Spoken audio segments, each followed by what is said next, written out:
तो good afternoon everyone. सभी online students को भी दोपहर का नमस्कार है। बहुत सारे अभी लिखेंगे राधे राधे। ठीक है, नवरात्रों की हार्दिक शुभकामनाएं। अभी सब ऑनलाइन अभी मैसेज आने शुरू हो जाएंगे और तब तक मैं आपको फिर से वैदिक काल में दौड़ा रहा हूँ, है ना। दौड़ते हैं फिर एक बार वैदिक काल में। आखिरी की कुछ चीजें रह गई हैं, है ना।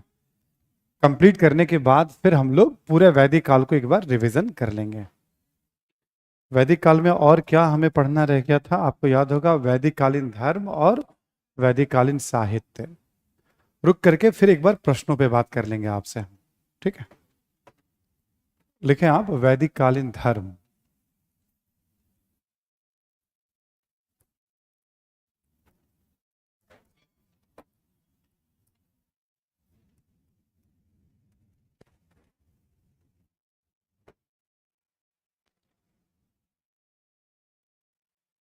आप सबको याद होगा, हम लोगों ने क्लास के शुरू में ही धर्म या पंथ के बारे में एक समझ बनाई थी। मैंने कहा था धर्म का मतलब पूजा पाठ की पद्धति तो है ही, पर धर्म हम कर्तव्यों के अर्थ में लेते हैं ज्यादा। ठीक है, पंथ को हम पूजा पाठ की पद्धति के रूप में लेते हैं। किताबों में ज्यादातर आप धर्म शब्द का ही प्रयोग देखेंगे। आप पूजा पाठ की पद्धति के लिए धर्म शब्द ही ज्यादा आया है। यहाँ भी हम लोग भी जो धर्म की बात कर रहे हैं वो उसी अर्थ में बात कर रहे हैं, पूजा पाठ की। अच्छा, धर्म के अंतर्गत क्या पढ़ते हैं तो आपको याद होगा, देवी के बारे में, देवताओं के बारे में, प्रकृति पूजा के बारे में, पुनर्जन्म वगैरह कुछ है, और कुछ भी भूत प्रेत वगैरह की बातें कुछ हैं तो देख लिया जाए। कोई पूजा स्थल है, मूर्ति वगैरह है, वो भी देख लिया जाए। कोई पुजारी हो, धर्म ग्रंथ हो, अंतिम संस्कार हो। हमने इसका भी एक स्ट्रक्चर बना दिया है। हमने ये कहा आपसे कि जितने भी स्ट्रक्चर अब बन चुके हैं ना, वो आपको बार बार रिवीजन करके दिमाग में रखने हैं कि धर्म में क्या क्या पहलू। ठीक है, सभी महत्वपूर्ण बातें उसमें हैं, आपको वो बातें बतानी होती हैं लिखने के दौरान। याद है ना सभी को। संस्कृति में हम क्या लेते हैं, कला के अंतर्गत क्या होता है, चित्रकला में, स्थापत्य कला में, सारे सेक्शन के स्ट्रक्चर आपको बता दिए गए हैं। धर्म का स्ट्रक्चर भी मैंने, और जब हड़प्पा सभ्यता के धर्म की बात कर रहे थे, आप याद करिए, तो वहां हमने बताया था एक देवता की पूजा, शिव जैसे देवता की पूजा। मोहनजोदड़ो से एक मुहर मिला है, व्यक्ति ध्यान की मुद्रा में बैठा हुआ है, चारों तरफ हाथी, बाघ, गांडा, भैंसा, पैर के नीचे दो हिरन बैठा हुआ है, ऐसे करके हमने। तो ये जो आपको पीछे पढ़ाया जा रहा है वो याद रखना है। पढ़ते जाने का कोई फायदा नहीं यदि आपको थोड़ा थोड़ा भी ध्यान ना रहे तो। ऐसे पढ़ते जाने से कुछ हो हासिल नहीं होता है। तो जब हम आगे बढ़ना है, पुरानी चीजों को याद रखना। तो आज अभी हम उसी ढर्रे पे हम एक बार फिर से वैदिक काल की बात कर लेते हैं। ठीक है, और फिर वैदिक कालीन साहित्य की बात कर लेंगे हम। धर्म में पहला होगा हमारा ऋग्वैदिक कालीन, है ना। ऋग्वैदिक कालीन धर्म। ऋग्वेद से हमें धर्म के बारे में क्या जानकारी मिलती है ना। यहाँ लिख लें आप, ऋग्वेद से हमें धर्म के बारे में क्या जानकारी लिखती है, आप लिख लीजिए आप।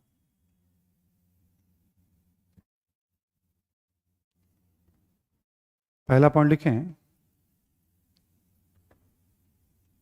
कि बड़ी संख्या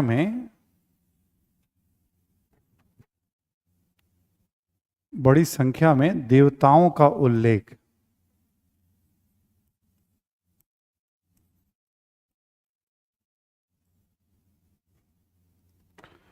बड़ी संख्या में देवताओं का उल्लेख, जैसे करके लिखें आप इसमें, जैसे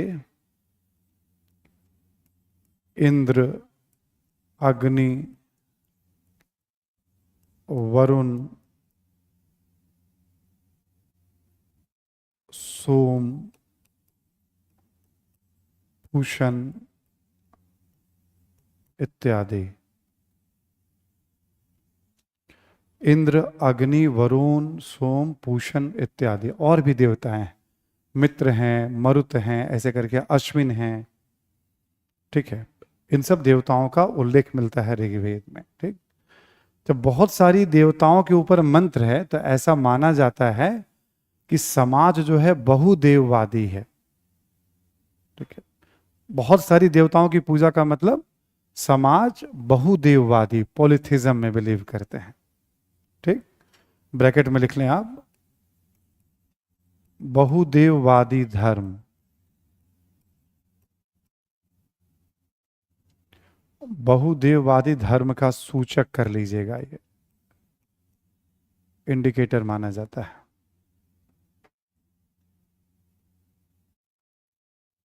ठीक है, बहुदेववादी धर्म का सूचक हो गया आपका। तो बहुत सारे देवताओं का उल्लेख मिल रहा है ऋग्वेद में। अभी इनके बारे में ना कुछ परिचय भी दे दूंगा मैं, फैक्चुअल अलग से आपको करवा दूंगा, नोट करके मैं लिखवा दूंगा आपको। ठीक है, क्या क्या देवताओं के बारे में कुछ कुछ जानकारी है जो हमें ऑब्जेक्टिव के लिए जानना है, अभी थोड़ी देर में लिखवा देता हूं मैं आपको। लेकिन आप देवताओं के साथ साथ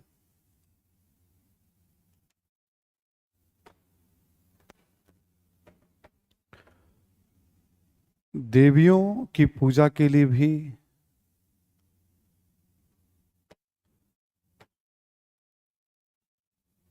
मंत्र का उल्लेख मिलता है।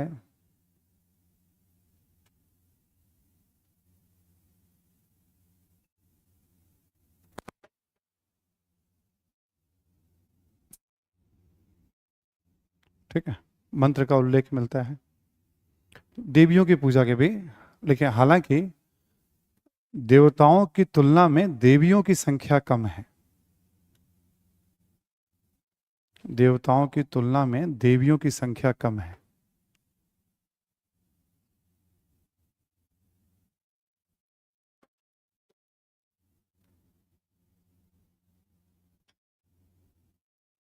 ठीक है,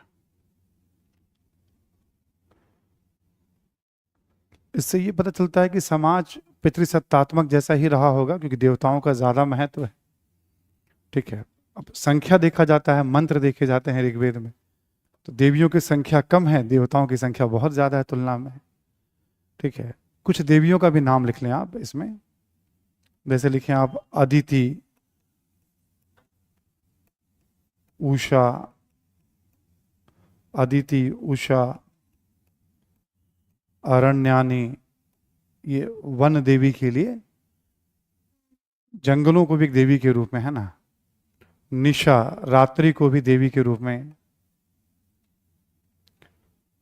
उषा और अदिति वगैरह हो गया एक तरह से सूर्योदय वाली अवस्था सूर्य की हो गई।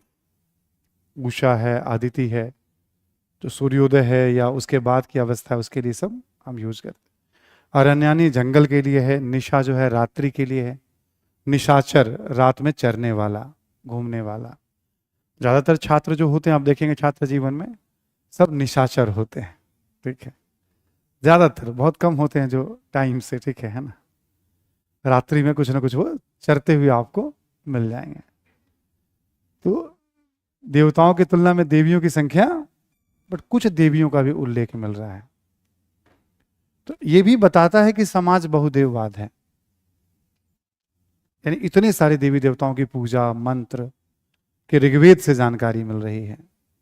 अगला पॉइंट लिखें। देखिए, हालांकि ऋग्वेद में ही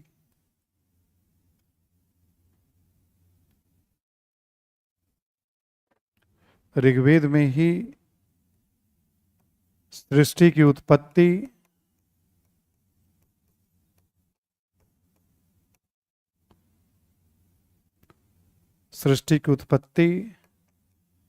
निराकार ईश्वर,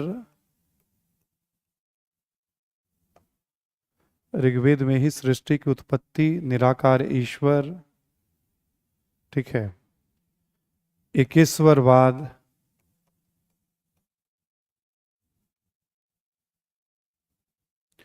एक ईश्वर में आस्था, एक शक्ति में आस्था के भी संकेत मिलते हैं। एकेश्वरवाद के भी संकेत मिलते हैं। एक नासदीय सूक्त है ऋग्वेद में जहां ये सारी जानकारी मिलती है। जैसे कभी आप सुनेंगे ना, इससे पहले कुछ भी नहीं था, न ये धरा थी, ना आकाश था, कुछ भी नहीं था, पूरा एक वो बताया गया है कि कैसे सृष्टि की उत्पत्ति हुई है, उसके संकेत मिलते हैं। और ये जितनी भी देवी देवता हैं सब उस सर्वोच्च शक्ति ब्रह्म के ही सब रूप हैं। ठीक है, सत्य एक है, उसके ही अलग अलग रूप हैं। इंडियन फिलॉसफी में ये भी कहा जाता है, भारतीय दर्शन में, है ना। तो बहुत से लोग ये भी मानते हैं कि जितने भी देवी देवता हैं सब एक ही शक्ति, एक ही ऊर्जा, एक ही ब्रह्म के रूप में अलग अलग। तो ऋग्वेद में बहुदेववाद के भी लक्षण मिलते हैं हमें। ऋग्वेद में एकेश्वरवाद के संकेत लेकिन कम मिलते हैं, इसके ही ज्यादा मिल रहे हैं हमें ऋग्वेद में। उपनिषदों में इसके ज्यादा मिलेंगे, जब वैदिक काल के अंतिम फेज तक आते आते उपनिषदों के जब संकलन होगा उसमें इसके संकेत ज्यादा मिलेंगे। ठीक, आगे लिखें आप। देवी देवताओं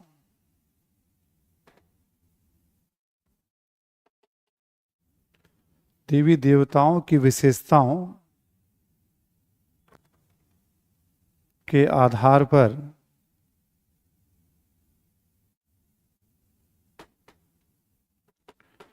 ऋग्वैदिक समाज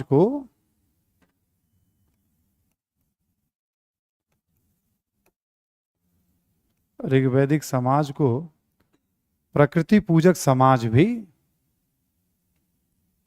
माना जाता है। अभी हम लोग लिख लेंगे, जैसे देखिए ना, रात्रि है, प्रकृति पूजक समाज माना जाता है। इसको एक्सप्लेन, जैसे मान लीजिए निशा है तो रात्रि है, जंगल है, सूर्योदय है, ये सब प्रकृति के अलग अलग अवस्थाएं। इंद्र हैं, बादल के देवता हैं, अग्नि खुद एक है, वरुण है, जल के देवता हैं, सोम है, वनस्पतियों के देवता हैं। तो कहने का मतलब आप सारी देवताओं के गुणों को देखोगे ना, आप जिनके लिए उनको पूजा जाता है, प्रकृति के ही कोई ना कोई वो आपको तत्व दिखेंगे। तो ये जब अभी हम लिखेंगे तो उसमें आ जाएगा आपका, यानी समाज प्रकृति पूजक। हड़प्पा में तो हमने अनुमान लगाया ना, अग्नि को देख करके, वृक्ष को देख करके। यहां तो साफ साफ ऋग्वेद में लिखा हुआ है। तो ये सब देवता जो है इन गुणों से युक्त हैं, इनकी प्रार्थना करने से ये होता है। तो जिनके क्या मिलता है हमें, तो सब प्राकृतिक शक्तियां ही हैं, प्रकृति के ही अलग अलग, तो जो नेचर ने दे रखा है उसकी ही बात हो रही है। जैसे मरुत हैं तो आंधी के देवता हैं, ठीक है, उल्लेख है ऋग्वेद के अंदर, तो मैक्सिमम प्रकृति का ही उल्लेख है इसमें। ठीक है, आप देखोगे तो आप तो बहुदेववादी, ठीक है, देवियों की भी पूजा हो रही है, एकेश्वरवाद के भी संकेत हैं, प्रकृति पूजक समाज के भी संकेत हैं ऋग्वेद में, पूरे पर्याप्त प्रमाण मिलते हैं। ठीक, नेक्स्ट पॉइंट लिखें आप।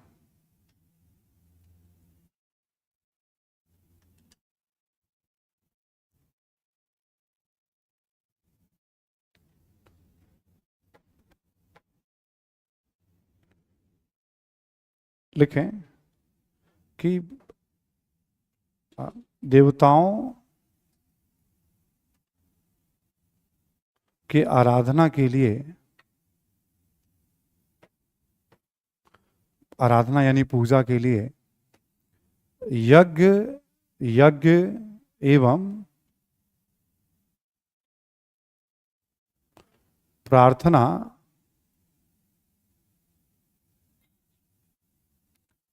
दोनों तरीके प्रचलित हैं। दोनों तरीके प्रचलित हैं।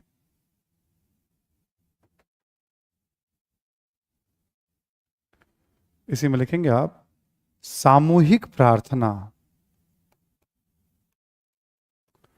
सामूहिक प्रार्थना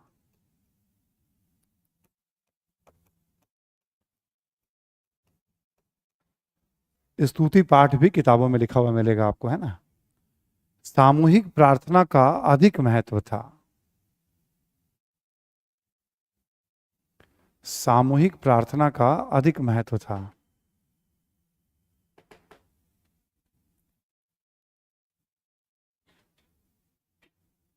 ठीक है, सामूहिक प्रार्थना का अधिक महत्व था। जैसे किसी देवता को तो यज्ञ करिए आप, यज्ञ के नियम वगैरह थोड़े बहुत हैं, या फिर आप मंत्रोच्चारण करिए, प्रार्थना करिए आप। जैसे गायत्री मंत्र ऋग्वेद में ही है मान लीजिए, है ना, एग्जाम्पल के तौर पे। तो आप प्रार्थना करिए आप। अब मिल करके जो सामूहिक प्रार्थना होती है तो उसकी ज्यादा चर्चा मिलती है, उसे पावरफुल बताया गया है। ग्रुप साधना, ग्रुप पूजा की, उसको पावरफुल। निजी तौर पे भी लोग प्रार्थना करते हैं अपना, ठीक है, और यज्ञ तो सामूहिक होता ही था।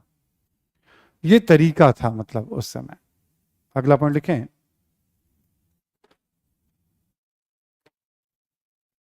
आराधना का प्रमुख उद्देश्य,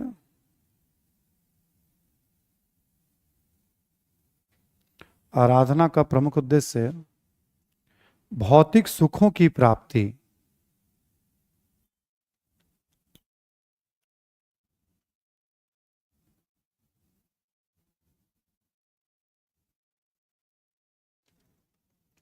ठीक है, ये इंटरेस्टिंग बात है। ऋग्वेद में सबसे ज्यादा ये है कि हमें जैसे गाय की रक्षा हो, जीवन अच्छा हो, हम सुरक्षित रहें, आयु अधिक हो, सबका कल्याण हो, मतलब इस तरह के मंत्र ज्यादा हैं। ये नहीं कि हम मोक्ष हमें मिले, हम दोबारा जन्म नहीं हो, या कष्ट, मतलब ठीक है ना, हम देवत्व में विलीन हो जाएं, जैसे कहते हैं ना कि मतलब आप एक अलग अलग फिलॉसफी है ना सब। भारत में बहुत सारे दर्शन हैं, रास्ता बताए जाते हैं, बौद्ध धर्म में, जैन धर्म में, आजीवक संप्रदाय में, अलग अलग संप्रदायों में, हिंदू धर्म में भी 6-6 ऐसे स्कूल बने हुए हैं कि भाई कैसे कैसे क्या क्या करने से आपको मोक्ष मिलेगा। ठीक है, अब मोक्ष एग्जैक्ट क्या है जिसको मिलता है वो बताने के लिए आता नहीं है, फिर जिसको मिल गया वो क्या बताएंगे, मुझे लगता है, हमें ऐसा लगता है, ठीक है, या मोक्ष होता होगा तो उनमें से ही लोग अवतार लेते होंगे या जन्म लेते होंगे, दोबारा बताते होंगे, ये भी हो सकता है। ठीक है, तो ऋग्वेद में सबसे ज्यादा भौतिक सुखों पे बल दिया गया है। ठीक है, नेक्स्ट पॉइंट लिखें। अंतिम संस्कार के रूप में, अंतिम संस्कार के रूप में दाह संस्कार, अंतिम संस्कार के रूप में दाह संस्कार प्रचलित था। ऋग्वेद में दाह संस्कार का उल्लेख मिलता है। अगला पॉइंट लिखें। ऋग्वेद में पूजा स्थल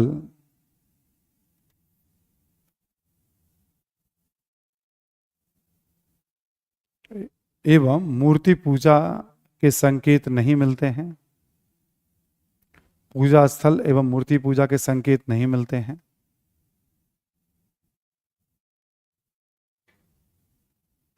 मूर्ति पूजा के संकेत नहीं मिलते हैं। लेकिन पूजा कराने वाला पुरोहित तो है ही इस बार ऋग्वेद में, पुरोहित जो पूजा करा रहे हैं, यज्ञ करा रहे हैं। और ग्रंथ के रूप में तो ऋग्वेद खुद है अपना प्राचीनतम ग्रंथ है ना, तो धर्म ग्रंथ भी है।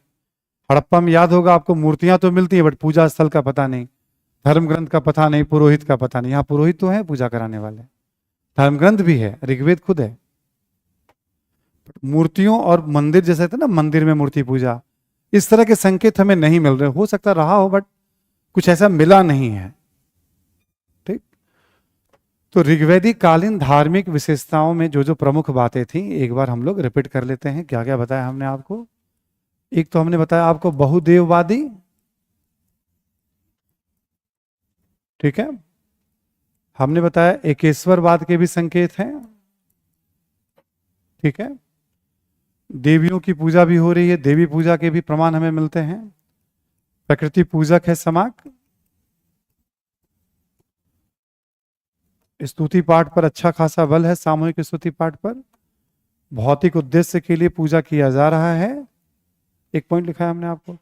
अंतिम संस्कार में दाह संस्कार प्रचलित है, और एक आधा पॉइंट ऐसे हमने लिखवा दिया। ठीक है, यह है आपके ऋग्वेद की प्रमुख धार्मिक जीवन की विशेषताएं। ठीक, जो मैंने आपको कॉपी में लिखा है, आप ऐसे रुक करके देखेंगे ना तो इसमें बहुत सारी चीजें आज भी हमारे, जब हम हिंदू धर्म की बात करते हैं और धर्म ग्रंथ की बात करते हैं, तो सबसे प्राचीन धर्म ग्रंथ यदि कोई है तो वो है ऋग्वेद, हिंदू धर्म। भारत का भी प्राचीन ग्रंथ है ये। Bharat Europe, Indian European family of एक लैंग्वेज होता है, उसका भी प्राचीनतम ग्रंथ है ये। हिंदू धर्म का भी प्राचीनतम ग्रंथ है ये, यदि ऋग्वेद की बात करें हम लोग तो। अभी हम जब ऋग्वेद का परिचय देंगे तो उसमें हम दे देंगे, हम आपको उसके बारे में आपको हम गाइड कर देंगे, बता देंगे आपको भी हम। इसी में नोट करके 2-4-5 इंफॉर्मेशन लिख लीजिए आप।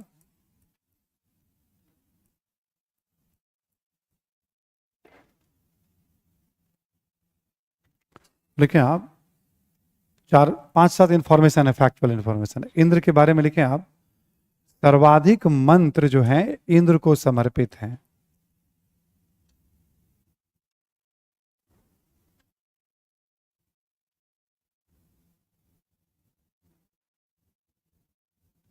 सर्वाधिक मंत्र जो है वो इंद्र को समर्पित है।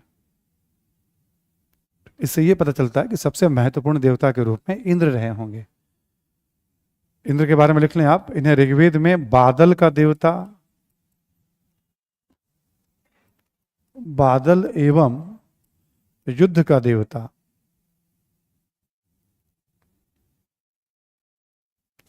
ऋग्वेद में इंद्र को बादल एवं युद्ध का देवता माना गया है। बादल एवं युद्ध का देवता माना गया है। और पुरंदर भी कहा गया है। पुरंदर का मतलब होता है कीलों को तोड़ने वाला। बादल एवं युद्ध का देवता माना गया है। ठीक है। और इंद्र को पुरंदर भी कहा गया। पुरंदर का मतलब होता है कीलों को तोड़ने वाला। ठीक है। ये ना पॉइंट ज्यादा चर्चा में आता है हड़प्पा के पतन को लेकर के, पुरंदर शब्द जो है, इसलिए शब्द हमने ले लिया यहां पे। ये किताबों में खूब रहता है। ठीक है। आपको याद होगा जब हड़प्पा के पतन की बात कर रहे थे, आप सब याद करिएगा, हमने कहा था आर्यों का आक्रमण। देखो सबसे बड़ी समस्या क्या है कि हड़प्पा का पतन 1900 ईसा पूर्व के आसपास, याद है ना, बताया था मैंने आपको, 2600 से 1900 ईसा पूर्व। और आर्यों का आगमन हो रहा है 1500 ईसा पूर्व के आसपास। एक बहुत बड़ा गैप है दोनों के बीच में। ठीक है। इसलिए आर्यों को नहीं माना जाता। लेकिन शुरू में जो मानने वालों ने क्यों मान लिया कि भाई आर्य हो सकता है उसी समय आए हों, ये लड़ने में ज्यादा कुशल थे, हमला किया हो। बट जब आर्य यदि वहां रहते हैं तो हमें घोड़ों का पर्याप्त साक्ष्य मिलता है, हमें इतने सारे जानवरों की हड्डियां मिली हैं, हमें युद्ध के हथियार मिलते हैं, हमें उस तरह के खतरनाक हथियार वो भी नहीं मिलते हैं। तो ऐसे बहुत से प्रमाण जिसके आधार पर कहा जाता है कि नहीं, आर्य बहुत बाद में आए हैं और हड़प्पा का पतन पहले हुआ है। तो जो लोग मानते हैं कि आर्यों ने हड़प्पा का पतन किया, वो लोग एग्जाम्पल देते हैं। जैसे इंद्र को जो है किलों को तोड़ने वाला कहा गया है, और उस समय दुर्ग किसके थे? हड़प्पा वालों के थे। तो ऐसे ये पॉइंट लिया जाता है, इसलिए चर्चा में रहता है, इसलिए हमने मेंशन करवा दिया। ऑब्जेक्टिव में कभी आ सकता है। इंद्र के बाद लिखें आप अग्नि।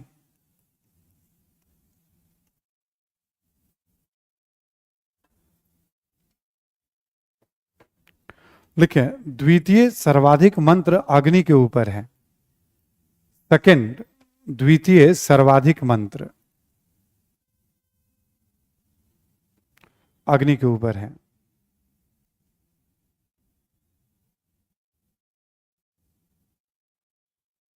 ठीक है। इंद्र के बाद अग्नि का महत्व, जैसे इस पे 200 सूक्त मंत्र आए हैं अग्नि के ऊपर। संख्या मत लिखिएगा, संख्या आपके अपने केजीएस वाले मैटर में सबका संख्या दिया हुआ है। एक बात मैं कई बार समझा चुका हूं कि क्लास नोट्स ही आपको याद रखना है।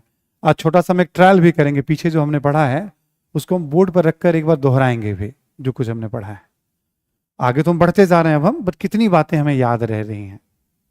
ठीक, याद नहीं रह रही है तो फिर रामचरण शर्मा पढ़ने की जरूरत बिल्कुल भी नहीं है। 6ठी क्लास की एनसीईआरटी सोचने की जरूरत भी नहीं है, याद नहीं है तो बेकार है। फिर केजीएस का मैटर को तो बंद कर दीजिएगा कहीं ताले में ले जा करके।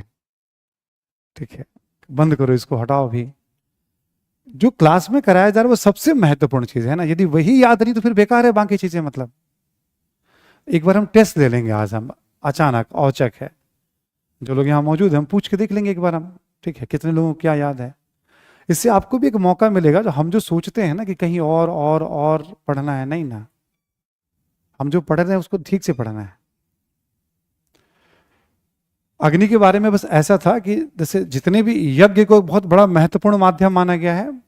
यज्ञ में आहुतियां दी जाती हैं मंत्रोच्चारण के साथ, और जब आहुतियां दी जाती हैं तो माना जाता है यज्ञ में जो आहुति दी गई वो फिर देवताओं तक पहुंचती है वो प्रार्थना। तो अग्नि को जरिया माना गया है ईश्वर से संपर्क स्थापित करने का। पवित्र हर समाज में माना जाता है अग्नि को। ठीक है, तो ऐसे करके अग्नि के महत्व की बात होती है। एक देवता का नाम लिख लें आप, वरुण। वरुण को जल का देवता माना गया है। वरुण को जल का देवता माना गया है।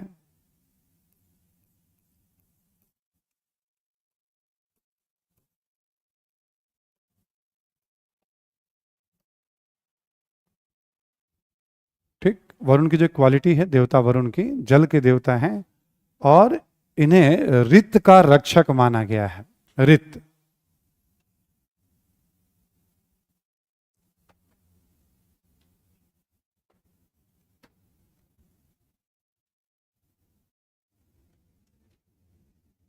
ठीक है, और इन्हें लिख लिया आपने, ऋत का रक्षक माना गया है। ऋत का मतलब होता है नैतिक नियम। हम कुछ भी गलत करते हैं ना तो वरुण की नजर हमेशा है, कोई बच नहीं सकता है वरुण से। समाज जहां होगा इंसान, वहां अच्छे और बुरे दोनों काम होने हैं। ठीक है, जीवन का ये पार्ट है, होगा ही होगा मतलब। ठीक है, तो अब समाज ठीक से चले तो अक्सर इस तरह की नैतिकता की बात की जाती है धर्म के माध्यम से। तो वरुण को जिम्मेदारी है, उनकी ड्यूटी है, ये देखते रहें, वो सजा दे सकते हैं वो यदि कोई गलत कर रहा है तो। एक डर, डरता कौन है? जो अच्छे लोग होते हैं गलत करने से डर जाते हैं। जिसको पता है कि गलत करना ही करना है तो करेगा ही करेगा। अच्छे लोग डर जाते हैं ईश्वर के नाम पे, अच्छी बात है। संख्या उन्हीं की ज्यादा है, तभी तो समाज चलता रहता है शांतिपूर्वक। अपराध करने वालों की सबकी संख्या बहुत कम होती है ना, मिलाकर अच्छे लोगों की संख्या ज्यादा होती है समाज में, जो जियो और जीने दो में यकीन करते हैं, जो मानवता में यकीन करते हैं। तो वरुण के बारे में अब एक बार आईएएस प्री में सवाल आ चुका है ऋत के ऊपर। आर्य शर्मा इसका उल्लेख करते हैं अपनी किताब में। एक बार आईएएस प्री में कभी भी 10-12 साल के अंदर में सवाल, एक बार ये भी आया ऋत के ऊपर। ठीक है, जितनी भी बातें मैं आपको बताता हूं ये हमेशा ध्यान रखिएगा कि ऐसा नहीं होगा कि मेरे क्लास नोट से प्री के सारे सवाल आपके सॉल्व हो जाएंगे। क्यों? क्योंकि मैं अपनी स्ट्रैटेजी में कोई इस तरह का बदलाव नहीं करता हूं कि पीछे जो सवाल पूछ लेंगे उसका उत्तर मैं क्लास नोट्स में आपको लिखा दूंगा। बहुत से क्वेश्चन आपको ऐसे मिलेंगे जिसके उत्तर नहीं मिलेंगे क्लास नोट्स में आपको। ठीक, यदि उत्तर क्लास नोट्स में नहीं है और आर एस शर्मा में नहीं है, इसका मतलब उसको कोई सॉल्व वहां नहीं कर पाएगा। स्ट्रैटेजी हमारी ये होती है, ये नहीं होता कि मैं जो पढ़ा रहा हूं उसमें से सारे पीटी में आ जाएंगे। पीटी में उतने आ जाएंगे जिससे आप पास कर जाओगे। प्रारंभिक परीक्षा के नंबर ऐड नहीं होते हैं। कल ये हो जाएगी प्रारंभिक परीक्षा के नंबर ऐड होंगे तो ये सब क्लास डबल हो जाएगी। समझ में आ रही है बात? आज केवल धर्म के लिए भी कम पड़ जाएगा, 2 घंटे इतना धर्म पढ़ा देंगे, है ना। नंबर ऐड नहीं होते। तो हम लोग स्ट्रैटेजी क्या रखते हैं, हम लोग महत्वपूर्ण बातों को जान लें। पिछले 18 सालों में कभी कोई समस्या आई नहीं है इस तरह की। हाँ, कभी कभी चेंज करते हैं थोड़ा बहुत, जैसे अभी चेंज क्या करना होता है, प्राचीन कालीन साहित्य में डेप्थ में जाकर के नए नए और खोज खोज के साहित्य से सवाल पूछे जा रहे हैं। तो पढ़ाने के क्रम में तो मैं भी आपको 50-100 साहित्य बता जाऊंगा पढ़ते पढ़ते आपको क्लास के अंदर ही। उसके अतिरिक्त भी फिर उसका एक चार्ट, उसका एक लिस्ट तैयार होगा कि जब ये तय है कि 1 या 2 प्रश्न पूछे जा रहे हैं तो क्यों ना हम थोड़ा और एफर्ट लगा लें। ठीक है, जैसे बुद्ध काल है, उससे लगभग हर एक साल एक प्रश्न पूछे जाते हैं। पिछले 20 साल में एक ही बार ऐसा हुआ जब प्रश्न नहीं पूछे गए हैं बुद्ध काल से। कभी कभी 2 भी पूछे गए हैं। तो अचानक से देखोगे जब हम बौद्ध धर्म पढ़ेंगे तो उसका जानकारी का दायरा कई गुना बढ़ जाएगा। क्यों? क्योंकि लगभग कन्फर्म है ना, तो क्यों ना हम जानकारी बढ़ा के चलते हैं वहां। तो पढ़ते तो पूरा टॉपिक है हम लोग, जहां जहां जैसा जैसा ट्रेंड होता है हम लोग वैसे वैसे जानकारी हम लोग, और एक बेसिक पकड़ लेके चलते हैं आप। ठीक है, अब जैसे वैदिक धर्म की सभी प्रमुख बातें हैं, ऐसे तो फिर धर्म की तो मतलब पुराण है तो पुराण तो एक जीवन कम पड़ जाए पुराण पढ़ने में। 18 पुराणों को पढ़ने और समझने में एक जीवन कम पड़ जाएगा। ठीक है, तो एग्जाम के लिए पढ़ना होता है, इसलिए आप कभी भी ऐसा नहीं होगा कि हर बात आ ही जाएगा। क्योंकि पीवाईक्यू नजर में रहता है तो कहीं कहीं मैं बता देता हूं आपको, ये है, कुछ नहीं भी मिलेंगे आपको क्लास नोट से, कुछ मिलेंगे भी आपको क्लास नोट से। उतना हमेशा मिलना है जो बन जाएगा। अच्छा, जो नहीं मिलेंगे क्या दूसरे बच्चों ने उसको एडवांटेज? नहीं, बिल्कुल भी नहीं। वो बाद में क्या होता है, कोचिंग वाले नोट्स में दिखा देते हैं, देखो मेरे नोट से आया है, क्लास में लिखा देंगे देखो मेरे क्लास से आया, वो सब गलत। ठीक है, वो सब गुमराह करने का धोखा हो जाता है। वो प्रैक्टिकली समझना कि सारे सवाल नहीं बनते हैं, ये आपको समझना जरूरी है पीटी निकालने के लिए। जब समझें आप इस बात को, जो सभी सवालों के पीछे पड़ जाएगा, मन तो मानता नहीं है ना, मन तो पड़ा रहता है पीछे, जो सभी सवालों के पीछे पड़ जाएगा इस जीवन में पीटी नहीं निकाल पाएगा वो, एक जन्म और लेना पड़ेगा उसको। क्या पता वेद ही पढ़ने लग जाए वो, सर आपने वेद में तो ये भी था ये भी था। कहीं कहीं से बच्चे क्या होता है, कोई किताब कोई गाइड किसी के लेक्चर कुछ से पढ़ लेते हैं कि हाँ ये भी था ये भी था। ऊपर की दृष्टि धर्म, उस वो धर्म क्या, ऐसी कौन कौन सी बात है जो बहुत महत्वपूर्ण है, जो हमें जानना चाहिए। पूजा तो तुलसी की भी हो रही है उस समय, किसी न किसी बहाने वो भी चर्चा हो जाएगी बातचीत के क्रम में। ठीक है, 40 संस्कार हैं, केवल संस्कार को पढ़ें तो 2 4 5 क्लास कम पड़ जाएंगे, 16 उसमें महत्वपूर्ण है। तो एग्जामिनर का मकसद ये नहीं होता कि हम कुछ भी पूछ लें और बच्चों को परेशान। बेसिक किताबों के दायरे में मोटे तौर पे 15 सवाल है, तो आप 6 से 8 सवाल को बना ले जाएंगे किसी भी स्थिति में। 8 सवाल बन गए यानी इतिहास में आप बहुत सेफ पोजीशन में आ गए हैं। इससे ज्यादा 9 सॉल्व हो जाएं, 10 सॉल्व हो जाएं, 11 हो जाएं, 12 हो जाएं, बहुत अच्छी बात है। हम उतना करने की स्थिति में रहें जिससे हमारा प्रारंभिक परीक्षा हम क्वालिफाई, ये गोल होता है। अभी क्या लोग संख्या रटने लगेंगे, कितनी कितनी बार, वरुण का 30 बार, अग्नि का 200 बार, ठीक है, इंद्र का इतना बार, गाय का 176 बार, कृषि का 24 टाइम। जब ऑप्शनल के जमाने में सवाल नहीं होता था। कोचिंग कल्चर में एक मूर्खों वाली परंपरा भी चलती है जो पिछले 20-30 सालों से चली आ रही है। ठीक है, हाँ कुछ कुछ आधार से कभी कभी किसी पीसीएस में सवाल उस तरह के आ गए हैं, तो पढ़ाने वालों ने क्या किया, उस तरह से पढ़ाना शुरू कर दिया, वो गलत नहीं है। वहां पे आईएएस में ऐसा कुछ भी नहीं है, और है तो वो नहीं बनेगा। ठीक, क्लास पूरी तरह से आपकी आईएएस ओरिएंटेड है, ये 1000% आईएएस ओरिएंटेशन पे क्लास चल रही है आपकी। क्या पीसीएस में फायदा 100% मिलेगा, किसी भी पीसीएस में जाइए आप, 80% आप क्वेश्चन वहां भी 70 से 80% सॉल्व कर लेंगे। आईएएस में गारंटी नहीं है, पीसीएस में गारंटी है कि इसके दम पे आप 70 से 80% सॉल्व कर लेंगे आप। आईएएस में तो 50-55% पे तो पीटी ही हो जाता है, तो बिल्कुल फायदा मिलेगा। और क्या करना चाहिए तो आपको समय के साथ बता दूंगा। पीसीएस को एग्जाम देने जा रहे हैं, बिहार हो, यूपी हो, राजस्थान, कोई भी एग्जाम हो। अभी तो राजस्थान के लिए हमने एक पीटी का क्लास लेना शुरू भी किया है, बहुत दिनों के बाद 1 आध घंटे की क्लास हमने शुरू की है ना। अब जैसे क्या, राजस्थान का सिलेबस थोड़ा डिफरेंट है मॉडर्न इंडिया का। अब जितना आपको पढ़ना है आईएएस में मॉडर्न इंडिया, उसका 30-35% वहां नहीं पढ़ना है। और हम क्या देखते हैं, बच्चे उसको पढ़ रहे हैं, पिछले 15 साल में से एक भी सवाल नहीं, बस पढ़े जा रहे हैं। सिलेबस में लिखा हुआ कि नहीं पढ़ना है।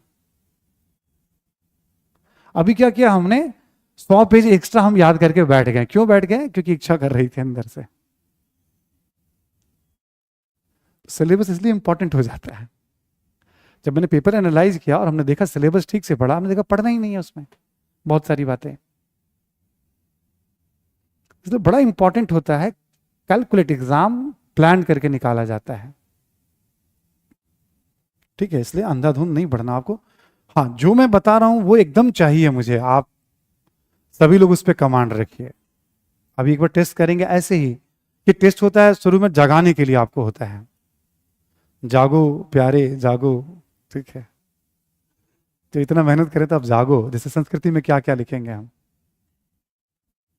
और अभी आपके सामने यूपीएससी के क्वेश्चन कल मैंने दिया, आज एक और क्वेश्चन रख रहा हूं जो पिछले साल आया है वैदिक काल पे ही, वो क्वेश्चन बोर्ड पे रख दूंगा, आप देखोगे। और हमारे वीडियोस वगैरह ना, मतलब जब से ये टेक्नोलॉजी का जमाना है, 17-18 से वीडियोस हमारे यहाँ वहाँ बिखरे रहते हैं।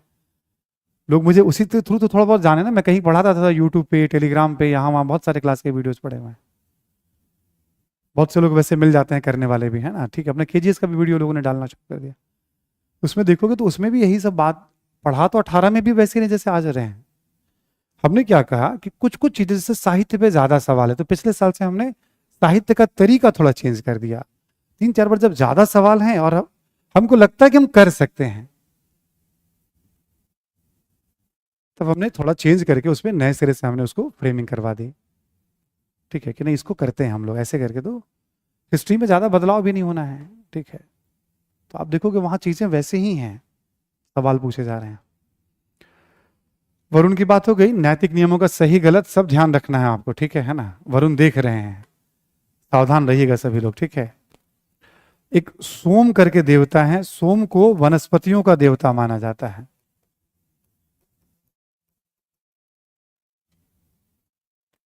सोम को वनस्पतियों का देवता माना जाता है। ऐसे एक पूषण है, ये पशुओं के देवता हैं, और भटके हुए पशु को मार्ग दिखाते हैं। मतलब लिखने की जरूरत नहीं है, बस पशुओं का देवता कर लीजिए आप। भटके हुए पशु को ये मार्ग दिखाते हैं। कोई पशु जब लौटते हैं ना घर में, कोई रास्ता भटक गया तो पूषण से लोग प्रार्थना करते थे कि हमारा पशु वापस लौट आए। ठीक है, तो प्रार्थना का बड़ा रोल है हमारे जीवन में। हम लोग करते हैं ना प्रे, किसी की तबीयत खराब हो, कुछ हो तो प्रे करते हैं, प्रार्थना करते हैं। ठीक है, तो ये सब कुछ कुछ परिचय है। अब जैसे फिर एक बार मैं बार बार कह रहा हूं, जो अपना मैटर दिया गया उसमें इस तरह की जानकारी और भी बहुत सारी है। क्लियर ना सभी को? वो तब इस्तेमाल करिएगा जब का आपका ये हथियार पूरी तरह से तैयार और आपके पास खाली समय हो, जो कि कभी नहीं होने वाला है। आपको अभी लगेगा कि बहुत समय बचेगा, हमारा कभी नहीं बचने वाला टाइम। ठीक है, तो जब खाली समय हो तब इस्तेमाल करिएगा उसका, बट कर लीजिएगा, मतलब कभी लगे आपको तो। ठीक है, अच्छे से वहां पे मेंशन किया गया। ये हो गया आपका ऋग्वैदिक धर्म। कॉन्सेप्ट भी हमने पूरा ले लिया, कुछ इंफॉर्मेशन भी हमने ले ली। ठीक है, अब लिखे उत्तर वैदिक कालीन धर्म।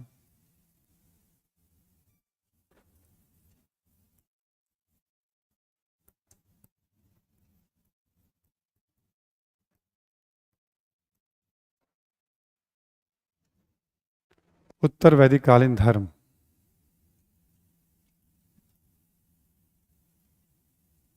ठीक है। जो उत्तर वैदिक कालीन धर्म है, इसमें ज्यादा कुछ पॉइंट नहीं है। ठीक है, आप ऋग्वैदिक देवताओं की तुलना में प्रजापति, विष्णु एवं रुद्र का महत्व बढ़ा।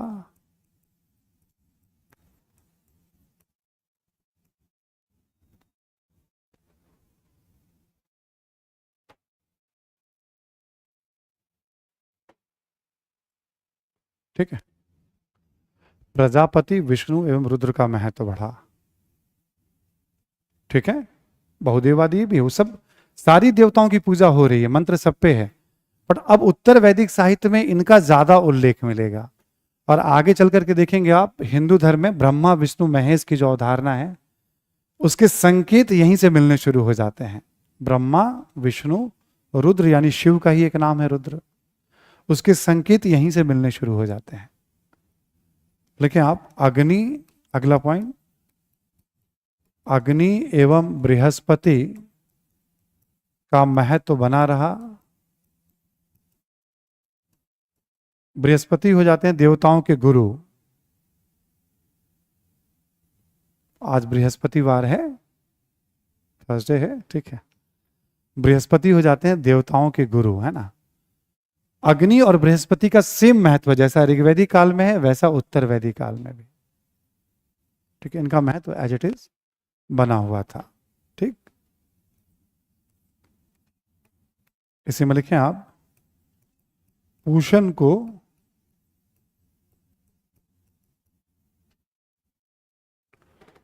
को शूद्रों का देवता माना गया।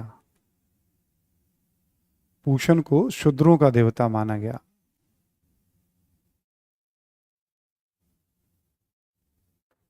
ठीक है, अब एक इंटरेस्टिंग बात है इसमें, शूद्र वर्ण को कहा जा रहा है शिक्षा का अधिकार नहीं है आपको, उपनयन संस्कार नहीं कर सकते हैं आप, और उनके लिए अलग से एक देवता भी कर दिया गया।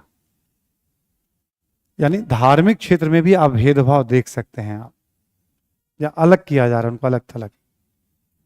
ये समाज के कमजोर वर्ग जिनके बारे में बताया था, जैसे ताकतवर वर्ग चाहता है कि इनकी सेवा हम पीढ़ी दर पीढ़ी लेते रहें, ठीक है, शूद्रों के देवता के रूप में, है ना। अगला पॉइंट लिखें आप कि उत्तर वैदिक काल में भी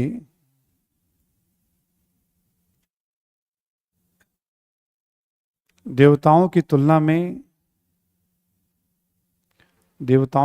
में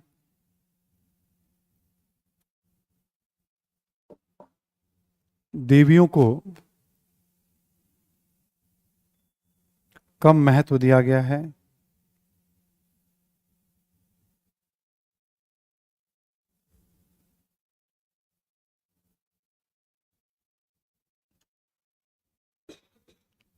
ठीक है, यहां पे भी अगला पॉइंट लिखें आपकी भौतिक उद्देश्यों से आराधना, भौतिक उद्देश्यों से पूजा या आराधना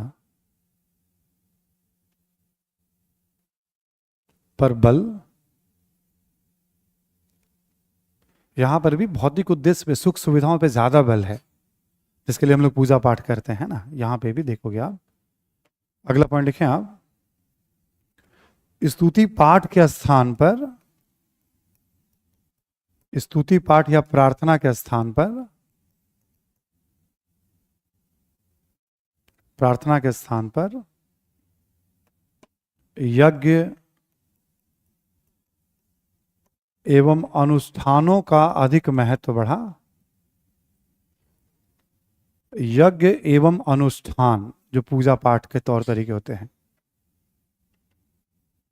यज्ञ एवं अनुष्ठानों का महत्व बढ़ा।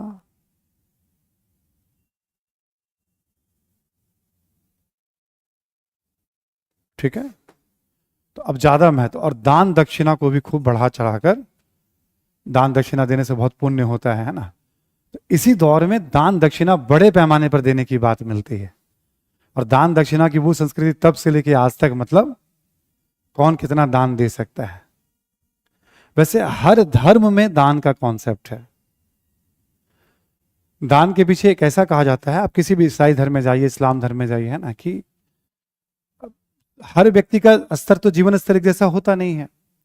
तो दान देने से क्या होता है कि भाई संस्था के पास जब पैसा जाता है तो उस पैसे से समाज के बाकी लोगों का भी कल्याण, आय का एक हिस्सा दान में करना चाहिए। हर धर्म में इस तरह की बात।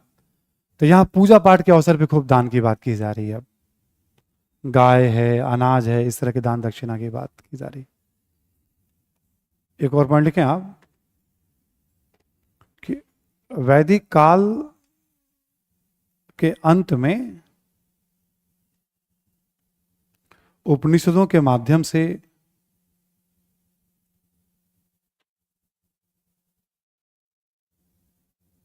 वैदिक काल के अंत में उपनिषदों के माध्यम से,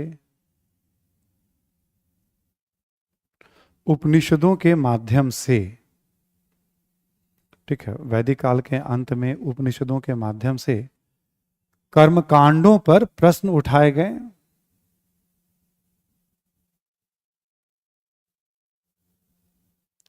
कर्मकांडों पर, अनुष्ठानों पर प्रश्न उठाए गए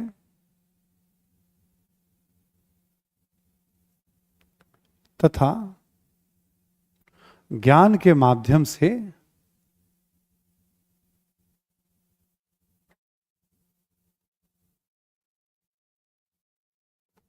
ज्ञान के माध्यम से मोक्ष पर बल दिया जाने लगा। ज्ञान के माध्यम से मोक्ष पर बल दिया गया कर दीजिएगा।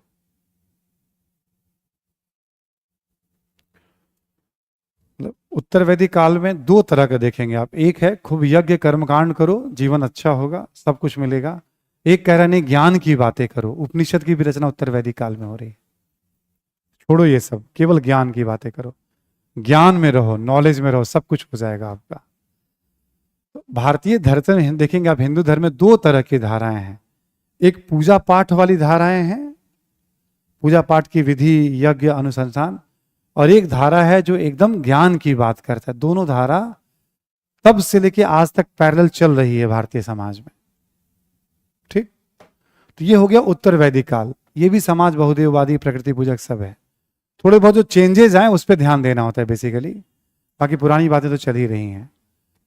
हमने क्या देखा, देवताओं का एक महत्व बदल गया, पूषण के बारे में हमने देखा, यज्ञ कर्मकांडों का महत्व बढ़ गया, और ज्ञान की बात भी की जाने लगी। यही 3-4 बड़े बदलाव हैं उत्तर वैदिक काल में। दान दक्षिणा का महत्व बढ़ गया, ठीक है। बाकी सब ऋग्वैदिक काल जैसा ही चल रहा है इस काल में भी। ठीक, ये हो गया आपका वैदिक कालीन धर्म, उससे संबंधित महत्वपूर्ण जानकारी। ठीक है, अब लिखें आप वैदिक साहित्य।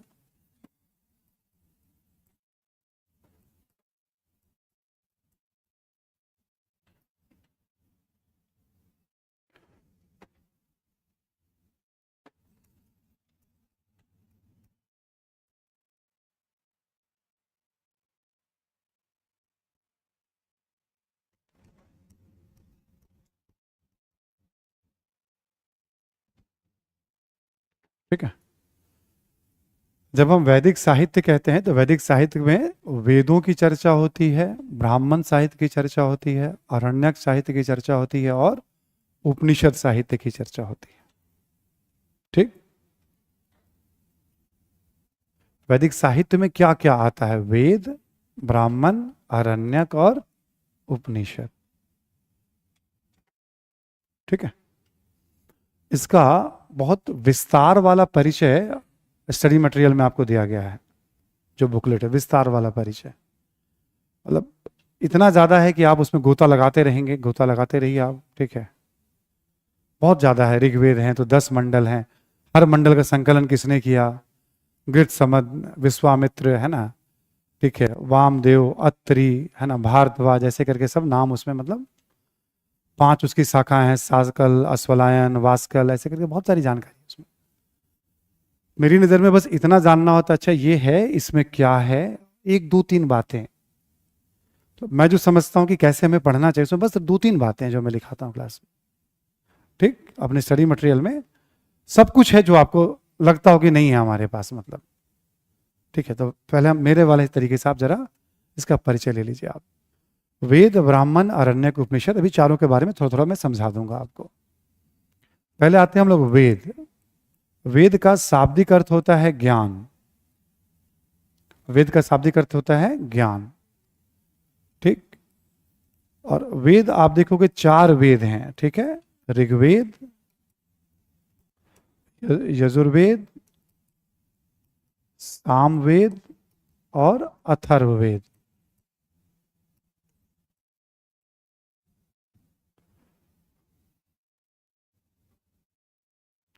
वेद का शाब्दिक अर्थ होता है ज्ञान।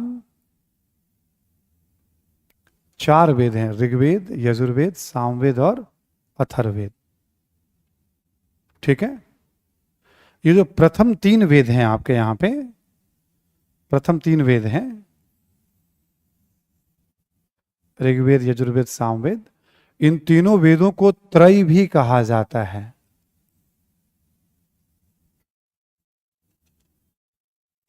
इन तीनों को महत्वपूर्ण माना जाता है अथर्ववेद की तुलना में।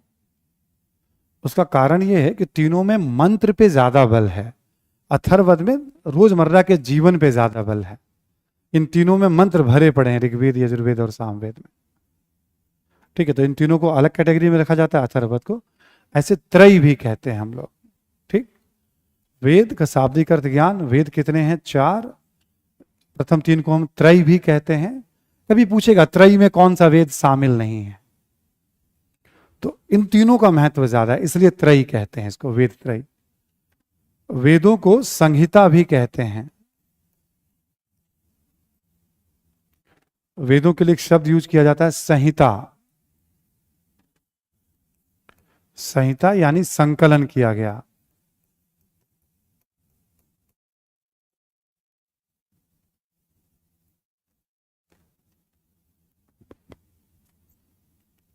वेदों के लिए संहिता सब चलता है ना, त्रयी चलता है। वेदों को श्रुति भी कहते हैं, श्रुति, क्योंकि सुनने के कारण यह परंपरा आगे गई है। वेदों को श्रुति भी कहते हैं। वैदिक परंपरा जो ज्ञान था मौखिक रूप से एक पीढ़ी से दूसरी पीढ़ी उच्चारण और सुनने के कारण प्रवाहित होती रही है, इसलिए वेदों को हम श्रुति भी कहते हैं। ठीक, वेद के बारे में छोटी मोटी कुछ बातें हो गई थोड़ी बहुत। अब इसमें पहला कौन सा है हमारा? ऋग्वेद है। इसके बारे में जरा दो चार बातों को लिख लीजिए आप।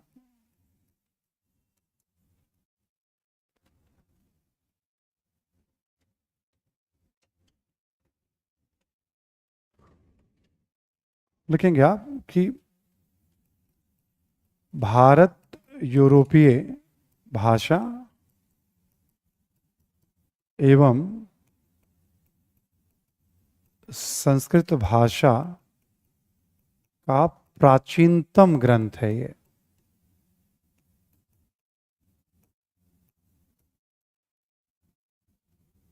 ऋग्वेद क्या है? भारत यूरोपीय भाषा एवं संस्कृत भाषा का प्राचीनतम ग्रंथ है।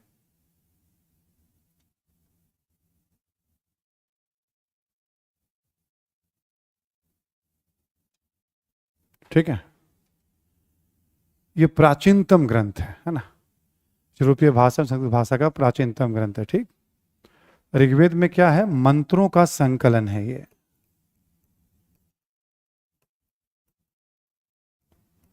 अलग अलग उद्देश्य से मंत्र हैं।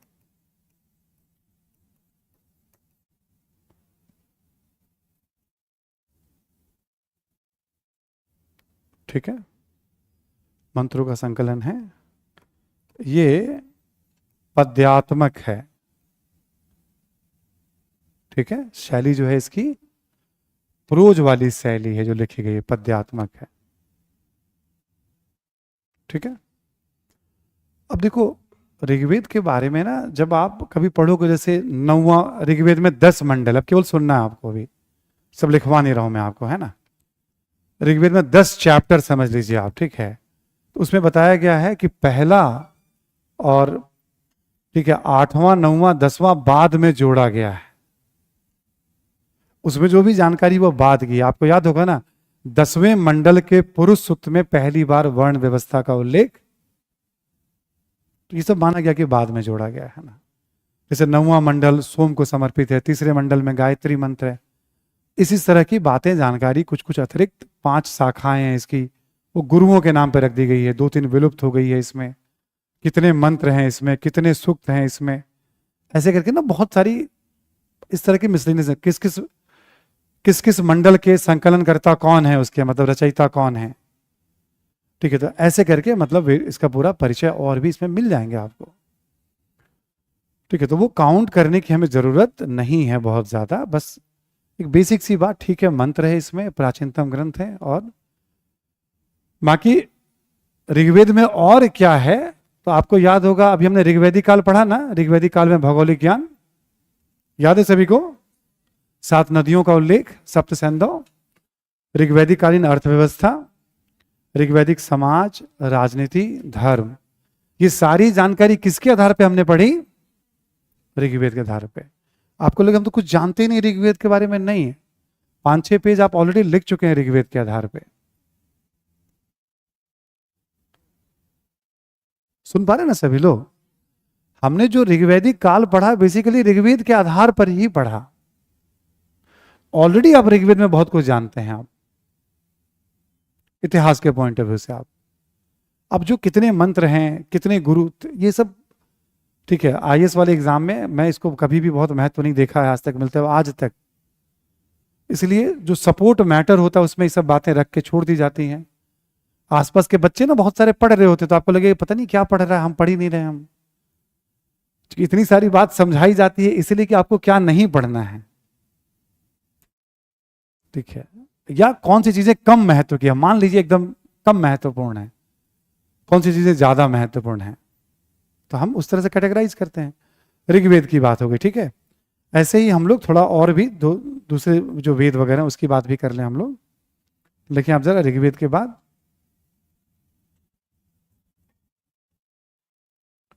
ऋग्वेद के बाद लिखें आप, लिखें यजुर्वेद।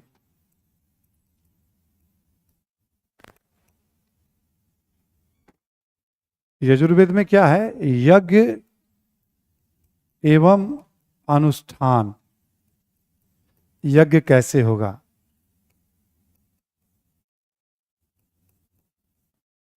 यज्ञ एवं अनुष्ठान का विवरण है। सबसे ज्यादा यज्ञ यजुर्वेद में मिलेगा आपको। जैसे उत्तर वैदिक वाला जब पढ़ेंगे आप किताब वगैरह कभी आप देखेंगे, उसमें राजसूय यज्ञ है। जब राजा का राज्याभिषेक होता था तो राजा अधिक पावरफुल हो, उसके लिए राजसूय यज्ञ किया जाता था। वाजपेय यज्ञ है, ये सब ऋग्वेद में उल्लेख है कि एक तरह से रथ दौड़ प्रतियोगिता हो गई। राजा है, उसके रिश्तेदार हैं। प्रतियोगिता में यह माना जाता था कि राजा का रथ ही जीतेगा, या उसे जिताया जाता था कि राजा सबसे ऊपर है। अश्वमेध यज्ञ के बारे में जरूर आप में से बहुत सारे लोगों ने सुना होगा। ठीक है, रामायण के बारे में थोड़ा बहुत आइडिया हो तो अश्वमेध यज्ञ का घोड़ा राम ने छोड़ा था, लौ कुश ने उसको पकड़ लिया था। दोनों भाई ने जो है मतलब, ठीक है ना। अश्वमेध यज्ञ बताता है साम्राज्य विस्तार के बारे में कि भाई किसी ने यज्ञ किया और घोड़ा अब जहां तक विचरण करता हो चला जाए, वो क्षेत्र उसका है। जो कोई रोकने की कोशिश करेगा उसके साथ युद्ध, तो साम्राज्य विस्तार के बारे में बताता है। ऐसे अश्वमेध यज्ञ है, वाजपेयी यज्ञ है, राजसूय यज्ञ है, अग्निष्टोम, बहुत सारे यज्ञों का उल्लेख मिलता है। हमें यज्ञों की गिनती तो कर नहीं पाएंगे। ये तीनों यज्ञ आर्य शर्मा अपनी किताब में बता रहे हैं, एक बार उल्लेख कर रहे हैं। ठीक है, तो यज्ञ एवं अनुष्ठान पे बल है यजुर्वेद में। ठीक, ज्यादातर जो मंत्र है ना उससे संबंधित ही यज्ञ है। ऋग्वेद के जो मंत्र हैं उसी से संबंधित यज्ञ है। सब्जेक्ट सब ऋग्वेद वाला ही मैक्सिमम चलेगा। और यजुर्वेद जो लिखा गया है वो गद्य और पद्य दोनों शैली में है।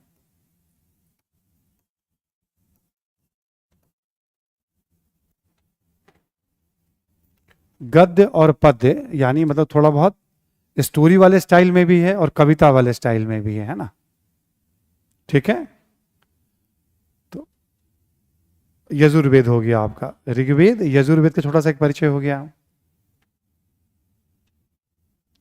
ठीक है, यजुर्वेद के बाद तीसरा लिख लें आप सामवेद।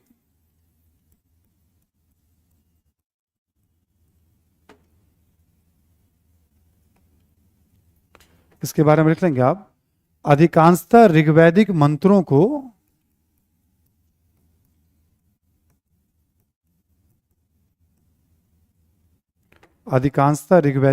को गायन की शैली में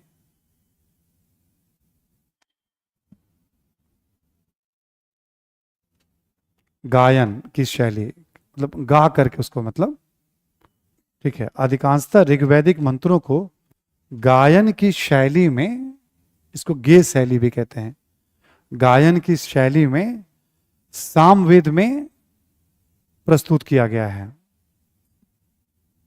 सामवेद में प्रस्तुत किया गया है।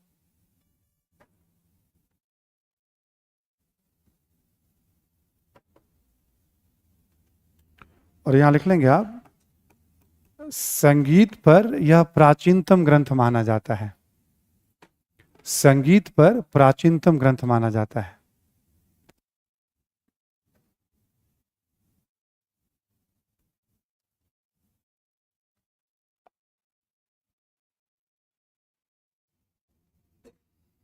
ठीक है, तो ऋग्वेद, यजुर्वेद, सामवेद 3 हो गए आपके। चौथा लिख लें आप अथर्ववेद। अथर्ववेद,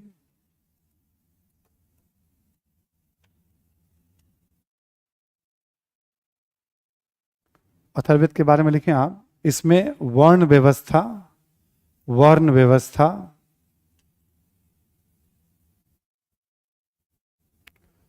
कृषि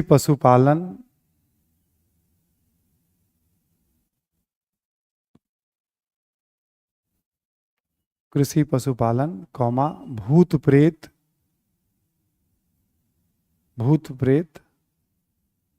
कौमा चिकित्सा, औषधि वगैरह के बारे में भी, दवाइयों के बारे में भी, ठीक है, ठीक है, चिकित्सा इत्यादि से संबंधित जानकारी है।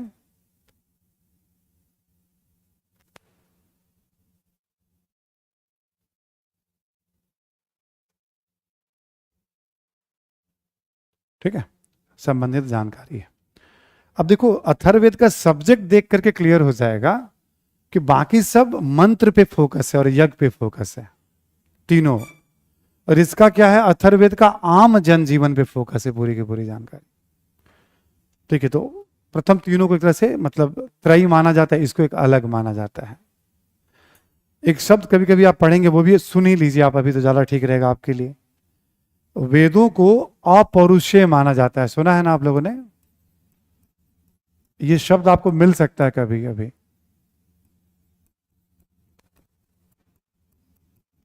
कहीं भी लिखना चाहें तो लिख सकते हैं आप,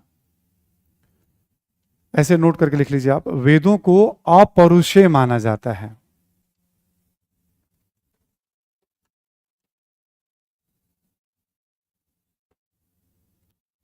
वेदों को अपौरुषेय माना जाता है।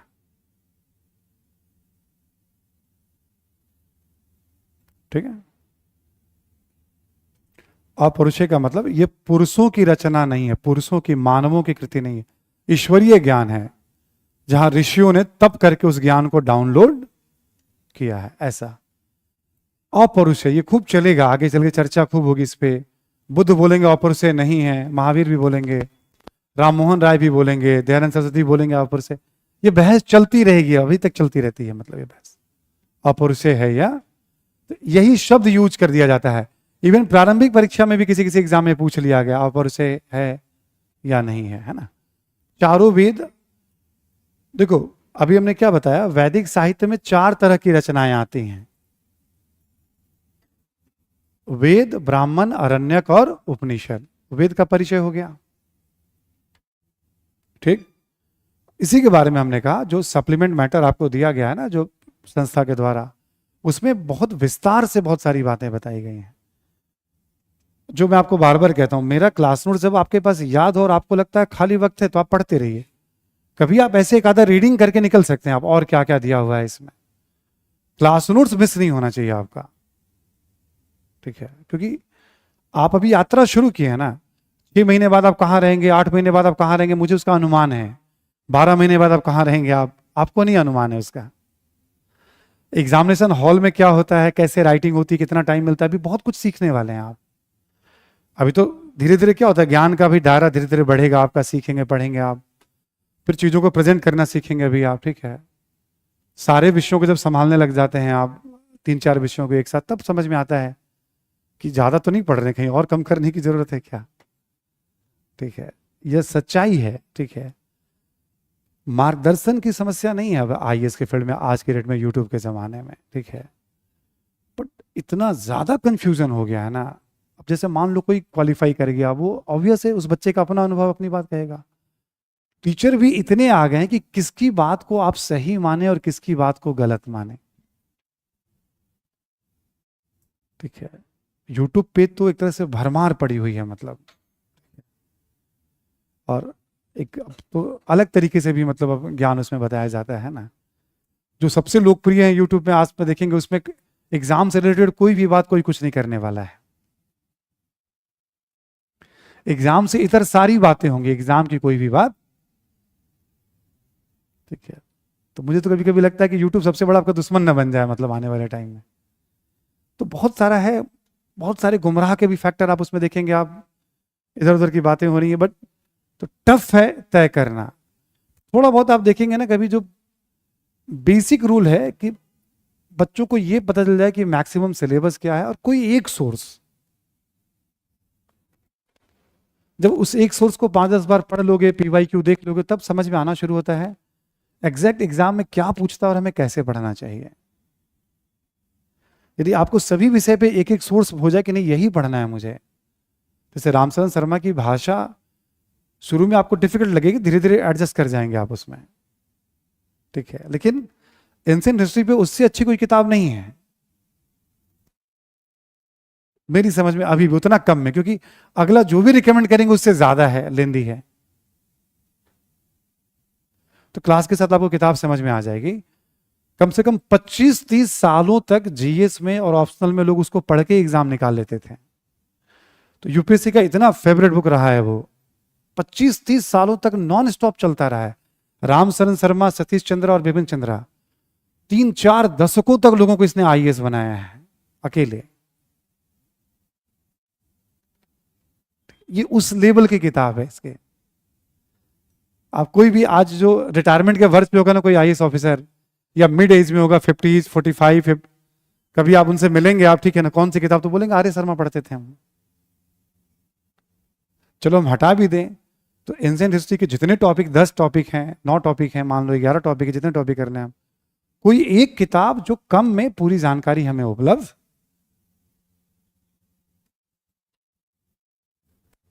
ठीक है, विश्लेषण के साथ।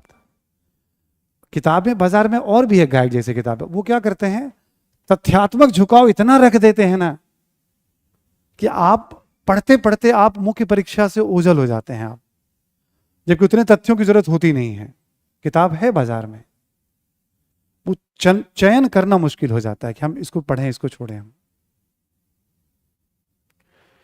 अभी जैसे एंशिएंट कंप्लीट हो जाएगा तो आप एक पूरा पिक्चर बनेगा एंशिएंट का आपका। सब्जेक्टिव तो बहुत शानदार बनना है, ऑब्जेक्टिव इसमें इंफॉर्मेशन पिरोए जा रहा हूं, आपको दिखेगा नहीं आपको सब।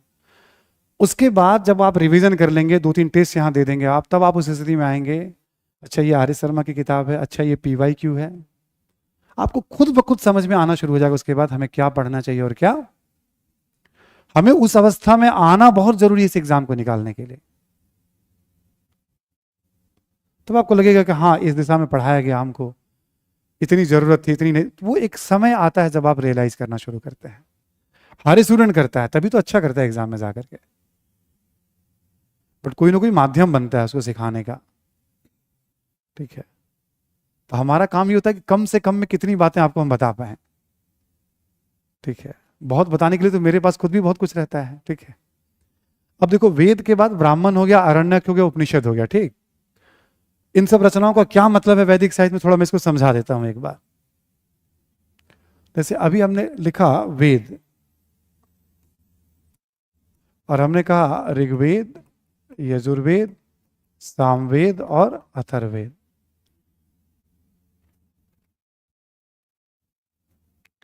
अब ये जो आपका ऋग्वेद है ये सबसे पुराना है, माना जाता है ये 1500 से 1000 ईसा पूर्व की जानकारी हमें दे रहा है ऋग्वैदिक काल। ये सब वेद जो हैं ये माने जाते हैं कि ये 1000 ईसा पूर्व से 600 ईसा पूर्व के बीच की जानकारी, उत्तर वैदिक काल की जानकारी, ये बाद में लिखे संकलन हुआ है इसका। अब इतना आसान नहीं है मंत्र को समझना, ऋग्वैदिक मंत्रों को, तो कैसे समझा जाए, उसकी कैसे व्याख्या की जाए। तो वेदों को समझने के लिए ब्राह्मण ग्रंथ की रचना की गई। वेदों को समझने के लिए ब्राह्मण ग्रंथ की रचना की गई। अब जैसे मान लो ऋग्वेद पे बहुत फेमस है ऐतरेय ब्राह्मण, बहुत सारे ब्राह्मण ग्रंथ भी हैं, है ना, ठीक है, जो सप्लीमेंट मैटर में सबके नाम दिए हुए हैं। अब मैं ये क्यों ले रहा हूं, कोई भी किताब पढ़ लो आप, भूपेंद्र सिंह, झा एंड श्रीमाली, DN झा, कोई भी किताब पढ़ लो आप, BP साहू की किताब पढ़ लो आप, ठीक है, शरीन मुसवी, ठीक है, नैनजोत लहरी की किताब है, जितने भी मतलब जो फेमस ये DGNU वाले लॉट में हिस्टोरियन है, मतलब उनका नाम ले रहा हूं मैं। तो आप देखोगे ना, वहां पढ़ोगे आप तो ऐतरेय ब्राह्मण का सब उल्लेख करेंगे ब्राह्मण में, शतपथ ब्राह्मण और ऐतरेय ब्राह्मण। ब्राह्मण 10 से ज्यादा हैं बट 2 सबसे पॉपुलर हैं। अब लिस्ट में क्या है, 13 के 13 ब्राह्मणों के नाम आपको मिल जाएंगे उसमें। मैं क्या करूंगा, 2 ही आपको बताऊंगा। ये अंत क्यों, क्योंकि इस 2 का सर्वाधिक इतिहास को समझने में महत्व, तो एक सिस्टम काम करता है। ऐसे हम लोग पिक करते हैं कि किसका सर्वाधिक यूज किया जा रहा है इतिहास लेखन में। सवाल आना को तो इस 2 से आ जाएगा, नहीं तो नहीं देखा जाएगा फिर जो होगा। सपोर्ट में फिर हम लोग ऐसे रख देते हैं। अब उतनी सारी बातें नहीं याद होती हैं। अब कोई एक आधा बहुत पॉपुलर और हो गया तो हम उसको पकड़ लेते हैं, चलो इसको जान लेते हैं हम। तो वेदों को समझने के लिए ब्राह्मण लिखा गया। अब ब्राह्मण में क्या गया, ब्राह्मण ग्रंथ में हर, जैसे जो मंत्र है मान लो उसके संबंध में बहुत सारे रिचुअल्स बताए जाएंगे और रिचुअल के साथ कहानियां बताई जाएंगी। मान लो कोई मंत्र है, उससे जुड़ा हुआ कोई यज्ञ है, उसके क्या क्या पूजा पाठ की विधि होगी, उसके पीछे कहानी बताई जाएगी आपको। एक बार ऐसा हुआ था। कहानियों के माध्यम से लंबे समय तक हम लोगों के दिमाग में चीजों को बैठा,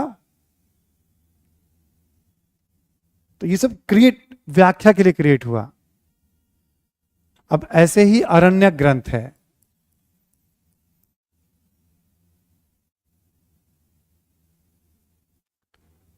अब इसमें हुआ कि भाई कर्मकांडों की तरफ जीवन का ज्यादा झुकाव हो गया है, तो अरण्यक ग्रंथ में बताया जाने लगा कि नहीं, ज्ञान इंपॉर्टेंट है। और इसके बाद उपनिषद। तो ये लिखने का क्रम, पहले वैदिक साहित्य संकलन है, फिर ब्राह्मण है। अब ब्राह्मण, अरण्यक और उपनिषद वेदों पे ही केंद्रित हैं। इसमें ज्ञान की बातें होंगी अरण्यक में, और यहां पर भी ज्ञान की बातें होंगी। अब ऋग्वेद का कौन सा भाई अरण्यक है आप देखेंगे तो ऐतरेय अरण्यक भी यही सेम है। ऐतरेय कौन सा उपनिषद है? तो ऐतरेय उपनिषद है। ऋग्वेद को समझने के लिए ब्राह्मण ग्रंथ भी लिखा गया, अरण्यक ग्रंथ भी लिखा गया और उपनिषद भी लिखा गया।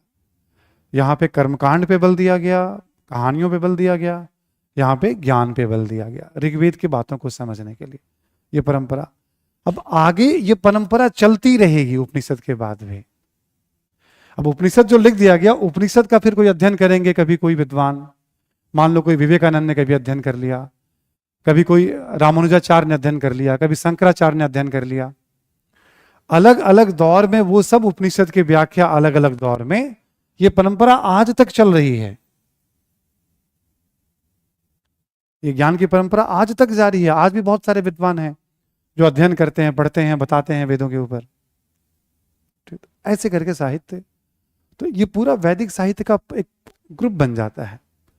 जैसे यजुर्वेद की बात करें हम लोग, मान लीजिए, ठीक है, सपोज दैट एग्जांपल के तौर पे, यहां पे भी बहुत सारे ब्राह्मण है। शतपथ ब्राह्मण इंपॉर्टेंट हो जाता है। ये दो ब्राह्मण बड़े इंपॉर्टेंट हैं इतिहास को समझने के लिए। अरण्यक की बात करें हम लोग तो यहां पे एक बृहदारण्यक करके नाम मिल जाता है। यहां पर भी उपनिषदों का जिक्र मिलता है। बृहदारण्यक उपनिषद भी है, अरण्यक भी है, सेम, जो कि जुड़ा हुआ है आपका। ठीक है, लिखना बस एक बार सुन लीजिए आप इसको। रिटन फॉर्म में भी है, जो लिखना चाहे तो वैसे लिख सकता है कि किसके सामने क्या है। समझना जरूरी कि है क्या, कैसे रिलेटेड है। इसमें ज्ञान की बातें हो रही हैं, इसमें फिर कर्मकांड और नियम की बातें हो रही हैं। ऐसे ही सामवेद है, इसके भी ब्राह्मण है, पंचविश, षड्विश, जैमिनी है, ऐसे करके यहां पे छांदोग्य, अरण्यक और उपनिषद आ जाता है।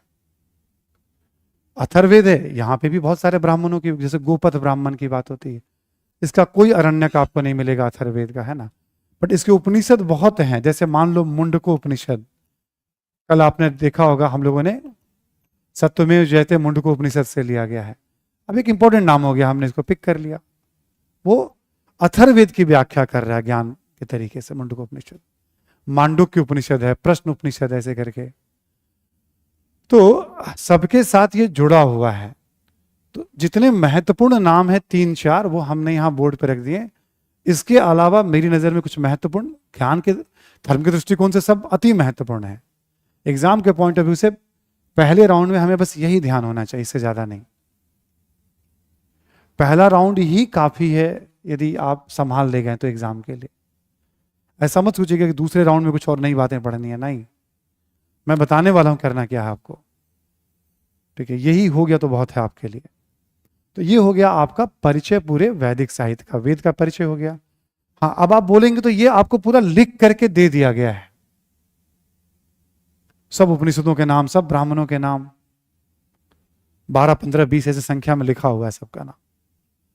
अब किसी को शौक होगा तो वो बैठ करके वो याद करना शुरू कर देगा। वो चलो उसको पढ़ते हैं, ठीक है। बस मुझे यही आपको जानकारी देनी है, ये ध्यान ऐसे रखिएगा। अभी थोड़ा थोड़ा क्या करते हैं हम लोग, 2-2 लाइन हम लोग, जैसे ब्राह्मण किसको कहते हैं समझा तो दिया ही मैंने आपको, अरण्यक किसको कहते हैं, उपनिषद, क्योंकि ये बहुत जरूरी है इस तरह का परिचय होना, ठीक है। वेद की बात हो गई, साहित्य का परिचय हमने करा दिया, कैसे इसको पढ़ा जाता है। अब आप लिखें आप ब्राह्मण ग्रंथ। वेद के बाद अगला है, लिखें आप ब्राह्मण ग्रंथ।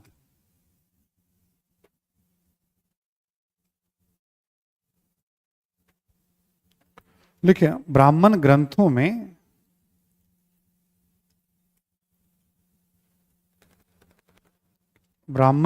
में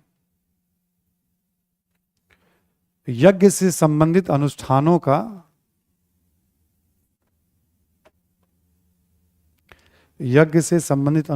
का विस्तार पूर्वक वर्णन किया गया है। यज्ञ से संबंधित अनुष्ठानों का विस्तार पूर्वक वर्णन किया गया है।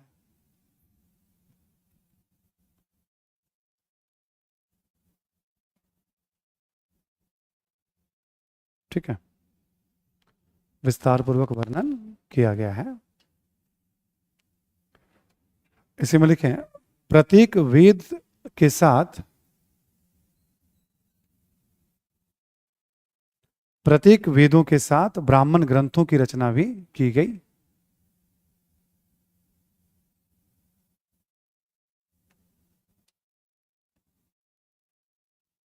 ठीक है, अभी जैसे हमने बताया ऋग्वेद के साथ ऐतरेय है, इसके साथ छतपथ, ठीक है, शतपथ है, इसके साथ ऐसे पंचविश है, यहाँ गोपथ है अथर्ववेद के साथ, ऐसे करके प्रत्येक वेदों को विस्तार देने के लिए ब्राह्मण ग्रंथों की रचना भी की गई है। इतना ही जानना है इसके बारे में। अरण्यक लिखें आप।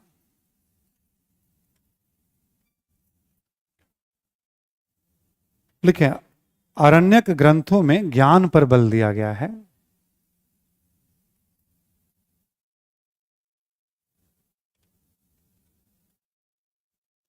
अरण्यक ग्रंथों में ज्ञान पर बल दिया गया है।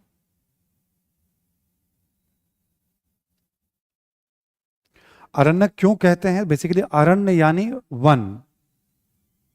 अरण्य का मतलब हो गया वन, यानी वनों में पढ़े जाने के उद्देश्य से, ठीक है, एकांत में पढ़े जाने के उद्देश्य से जिन पुस्तकों की रचना, इसको लिखने की जरूरत नहीं है, बस इतना जानना है अरण्य ग्रंथों में, और वेदों के साथ इसका भी संबंध है। लिख लें आप, वेदों के साथ इसका भी संबंध है।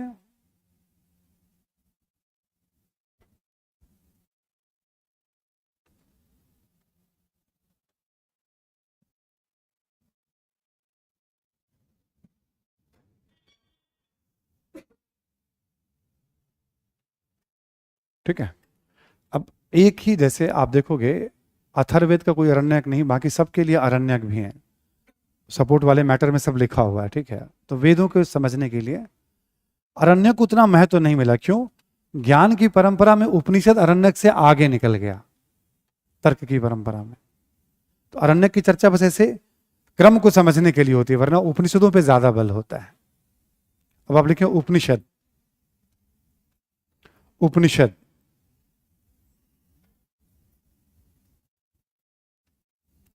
लिखें, उपनिषद का शाब्दिक अर्थ होता है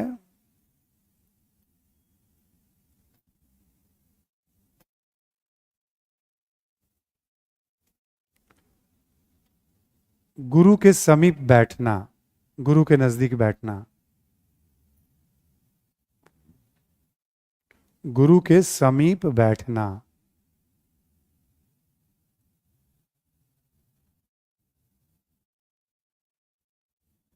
ठीक है, ठीक, गुरु के समीप बैठना।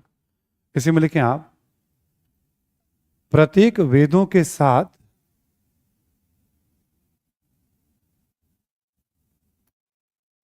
या प्रत्येक वेदों के लिए कर लीजिएगा, प्रत्येक वेदों के लिए उपनिषद ग्रंथों की भी रचना की गई।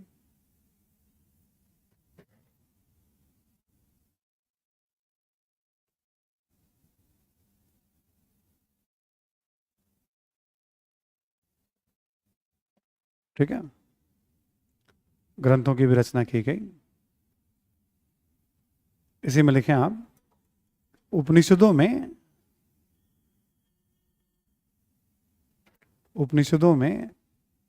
ज्ञान के माध्यम से मोक्ष पर बल दिया गया है।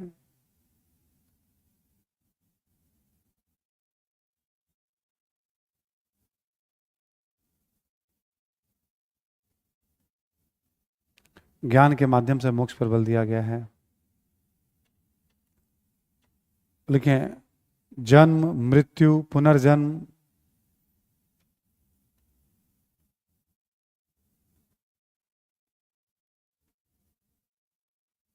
जैसे विषयों, जन्म, मृत्यु, पुनर्जन्म जैसे विषयों को भी महत्व दिया गया है।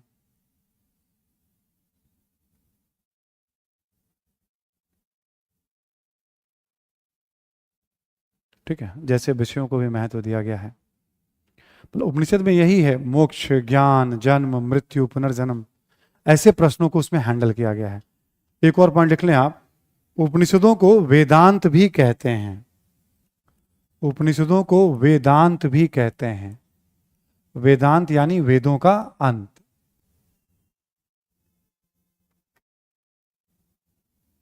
उपनिषदों को वेदांत भी कहते हैं।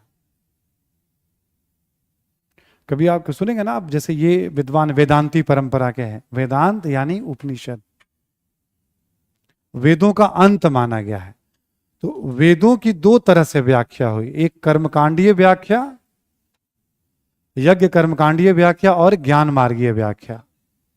तो वेदों के ज्ञान की दो तरह से व्याख्या है, कर्मकांडीय व्याख्या और ज्ञान मार्गीय व्याख्या। ये सब वेदों पर ही केंद्रित हैं, सारी की सारी व्याख्या। ठीक, इसलिए सब वैदिक साहित्य के पाठ माने जाते हैं। हमने जो भी पढ़ा, ऋग्वैदिक काल, उत्तर वैदिक काल, जितनी सारी हमने जानकारी ली, किसके आधार पर ली? वैदिक साहित्य के आधार पर पढ़ा। तो ये हो गया वैदिक साहित्य का एक छोटा सा परिचय। ठीक है, वैदिक साहित्य का एक छोटा सा परिचय हो गया आपका। ठीक, तो हम लोग एक बार जरा रिवीजन कर लेते हैं कि वैदिक साहित्य में हम लोगों, वैदिक काल में हम लोगों ने क्या क्या पढ़ा। वैदिक काल कब से कब तक कालखंड ये माना जाता है? 1500 ईसा पूर्व से 600 ईसा पूर्व। ठीक है, हमने वैदिक काल में एक आर्य शब्द के बारे में पढ़ा, ध्यान है सभी को? दोनों दृष्टिकोण समझाया था। भौगोलिक ज्ञान के बारे में हमने बताया कि ऋग्वेद से किस क्षेत्र की जानकारी मिलती है और उत्तर वेद से, यजुर्वेद, सामवेद, कौन कौन क्षेत्रों की जानकारी मिल रही है। ठीक, फिर हमने दोनों के अर्थव्यवस्था के बारे में पढ़ा, ऋग्वैदिक अर्थव्यवस्था और लेटर वैदिक अर्थव्यवस्था में पढ़ते क्या है तो क्लियर हो ही गया। उत्तर वैदिक काल में क्या चेंज आ रहा है अर्थव्यवस्था में, उस पॉइंट को भी देखा हम। ठीक, दोनों की राजनीति के बारे में पढ़ा हमने, ऋग्वैदिक और उत्तर वैदिक। दोनों के समाज के बारे में पढ़ा हमने, ऋग्वैदिक और उत्तर वैदिक। और दोनों के धर्म के बारे में पढ़ा। लास्ट में हमने साहित्य की चर्चा कर ले। धर्म तो आज हमने पढ़ा ही दिया, साहित्य अभी कल आपको एक सवाल दिया था हमने, जो 2024 में भी पूछा गया है। ठीक है,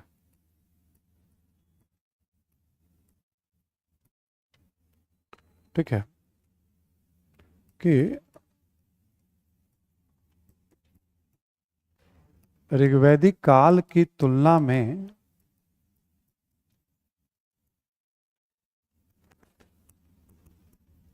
उत्तर वैदिक काल के समाज एवं अर्थव्यवस्था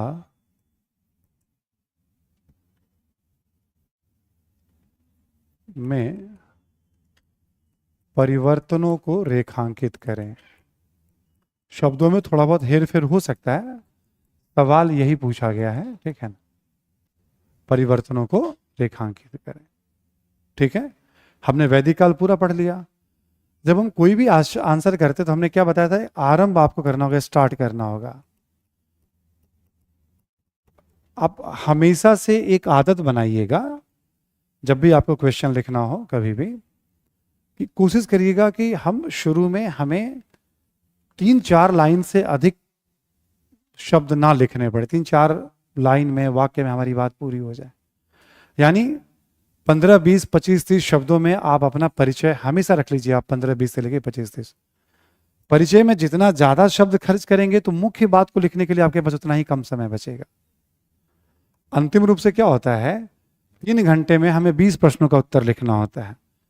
चाहे आपको बहुत कुछ आ रहा हो, 20 प्रश्न के उत्तर समय सीमा के अंदर लिखना बहुत, चलो अभी आपका ये काम नहीं है, अभी तो आपका काम है कि विषय वस्तु को याद रखिए, ठीक है, जो आपको पढ़ाया जा रहा है वो पूरा याद रखिए और सीधे सवालों को लिखिए। PYQ के सवालों को भी अटेम्प्ट ले सकते तो लीजिए, नहीं तो समझिए कम से कम क्या पूछ रहा है। ठीक, तो जैसे मान लीजिए हमें आरंभ या स्टार्ट करना हो इस क्वेश्चन को, ठीक, तो आप देखोगे स्टार्ट करने में हम क्या करते हैं कि आमतौर पे जो ऋग्वैदिक काल की तुलना में वैदिक काल पे सवाल पूछा जा रहा है, ठीक है, तो आप सिंपल से स्टार्ट कर सकते हैं कि भाई प्राचीन भारत में जो वैदिक काल है, ठीक है, उसका मतलब उसका जो कालखंड है 1500 से 600 ईसा पूर्व के बीच का माना जाता है, ठीक, और इस अवधि में हमें ऋग्वैदिक काल और उत्तर वैदिक काल दोनों में परिवर्तन हमें दिखाई, ठीक है। एक ऐसे तरीका हो गया अपनी बात कहने का। एक सिंपल तरीका क्या होता है, एंशिएंट हिस्ट्री में कभी भी आपको स्टार्ट करना हो तो आप कह सकते हैं कि वैदिक कालीन समाज और अर्थव्यवस्था को जानने में या समझने में वैदिक साहित्य और पुरातात्विक साक्ष्यों की महत्वपूर्ण भूमिका है। एंशिएंट हिस्ट्री में जब भी आपको लगे कभी स्टार्ट करने में समस्या आ रही तो आप स्रोत की तरफ भाग सकते हैं,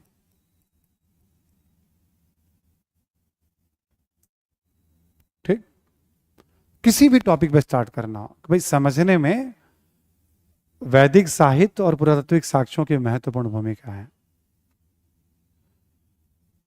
इसके आधार पर सामाजिक आर्थिक जीवन में हम निम्नलिखित परिवर्तनों को देख सकते हैं। हमने एक बात कह दी, ये सबसे सिंपल तरीका माना जाता है।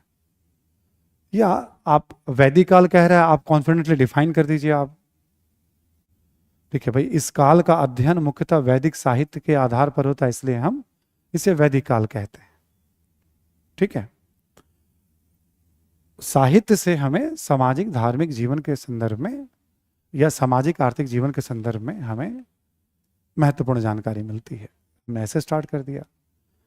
स्टार्ट करना होता है, मतलब स्टार्ट करने का मतलब बाइक को स्टैंड से उतारना है, ठीक है, और एक किक मारना है उसको। स्टार्ट उत्तर नहीं होता है, बाइक चलनी नहीं शुरू हो गई आपके, उतना महत्वपूर्ण नहीं होता है स्टार्ट करना जितना महत्वपूर्ण होता है लिखना। स्टार्ट हो गया। अब क्वेश्चन की मुख्य मांग क्या है? अब जब भी उत्तर लिखेंगे तो ऐसा मत करिएगा ऊपर दे दीजिएगा स्टार्ट, प्रारंभ। अब लिखना शुरू कर दीजिएगा, ऐसा मत करिएगा हमने लिखा आरंभ, अब हमने लिखा मुख्य मांग। इस तरह की हेडिंग देके मत करिएगा, ये तो मैं आपको समझाने के लिए बता रहा हूं। मुख्य मांग कह रहा है सामाजिक आर्थिक जीवन में परिवर्तनों को। आमतौर पे क्या होता है, आर्थिक जीवन को हम लोग इसलिए पहले पढ़ते हैं कि आर्थिक परिवर्तन से ही सामाजिक राजनीतिक परिवर्तन प्रभावित।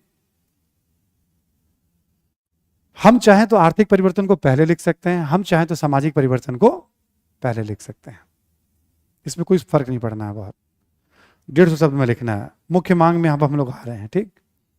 मुख्य मांग में देखिए हम यहां पे एक बार, जैसे हम सामाजिक जीवन की बात करते हैं यहां पे, ठीक है, समझाने के लिए आपको। सामाजिक जीवन में ऋग्वैदिक काल की तुलना में उत्तर वैदिक काल में क्या परिवर्तन दिखाई पड़ता है? हम यहां क्या देखते हैं, ऋग्वैदिक काल में यहां अलग अलग वर्गों का उल्लेख है और वर्ण व्यवस्था नहीं है। हम उत्तर वैदिक काल में क्या देखते हैं, यहां वर्ण व्यवस्था स्थापित हो चुकी है। यहां हम क्या देखते हैं, आर्य और अनार्य के बीच भेदभाव, संघर्ष। यहां हम क्या देखते हैं, शूद्र वर्ण को उपनयन संस्कार का अधिकार, वर्णों के बीच भेदभाव, ठीक। अब ऐसा नहीं जैसे आप परिवार में कोई अंतर नहीं तो लिखने की जरूरत नहीं है। पितृसत्तात्मक परिवार इधर भी वैसा इधर भी वैसा, लिखने की जरूरत। महिलाओं की दशा हम देखेंगे महिलाओं की स्थिति अपेक्षाकृत ऋग्वेदिक काल में बेहतर थी। आपको समझाने का मौका नहीं मिलेगा, 150 शब्द ही लिखना है आपको। आपको मैं हमेशा कहता हूं शुरू में अभी आप सीखते रहिए, आप सीखते रहिए, आप अभी वर्ड की चिंता मत करिए आप, लेकिन जब आप लिखने बैठेंगे तब आपको रियलाइज होगा अच्छा महिलाओं की स्थिति अपेक्षाकृत बेहतर थी। जैसे सामाजिक कुरीतियां नहीं थी, राजनीतिक धार्मिक गतिविधियों में भाग लेती थी, शिक्षा का अधिकार था। देखिए उत्तर वैदिक काल में कुछ गिरावट दिखाई पड़ते हैं, यहीं पर लिखते चले जाना उसी पैराग्राफ में। ये मैं आपको हेडिंग देके बता रहा हूं समझाने के लिए, इसकी हेडिंग देने की जरूरत नहीं है। आपने लिखा महिलाओं की दशा, एक ही साथ दोनों के बारे में लिख लिया आपने। जैसे सभा समिति में भाग लेने का उल्लेख नहीं मिलता है, दुख व्यक्त किया जा रहा है इत्यादि। ये पूछ रहे इसकी तुलना में क्या परिवर्तन आपको दिखाई पड़ रहे हैं उत्तर वैदिक काल में। परिवर्तन नंबर 1, परिवर्तन नंबर 2, परिवर्तन नंबर 3। उत्तर तो मैथ की तरह चलता है, ठीक है, उत्तर मैथ की तरह चलता है। आगे आपने देखा होगा हम लोगों ने बात की, शिक्षा लगभग वैसा ही है, खान पान कमोबेश वैसा ही है, मनोरंजन वैसा ही है। अंतर है, उतना माइन्यूट नहीं पढ़ना होता है हमें जाकर के। और हम क्या देख रहे हैं इसमें, आप देखोगे सामाजिक जीवन की बात करें हम, आवासीय संरचना उत्तर वैदिक काल की ज्यादा बेहतर है।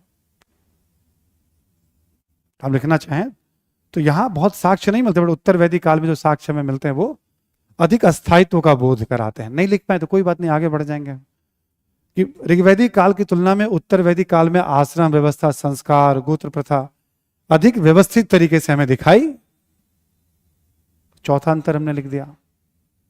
समझाने का मौका नहीं मिलेगा, पुरुषार्थ इसको कहते हैं, संस्कार इसको कहते हैं। आपको तो बस एक इधर और उसी वाक्य को पूरा एक लाइन में करते जाइएगा। आप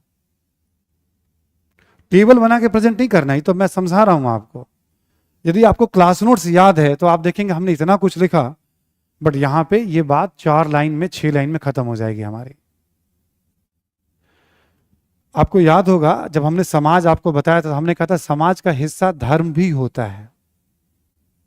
हमने स्ट्रक्चर में आपको लिखवा दिया है। यहां तक तो हमने बात कर ली, अब हमारे पास मौका है, हम धर्म को चाहें तो ला भी सकते हैं, अलग भी कर सकते हैं।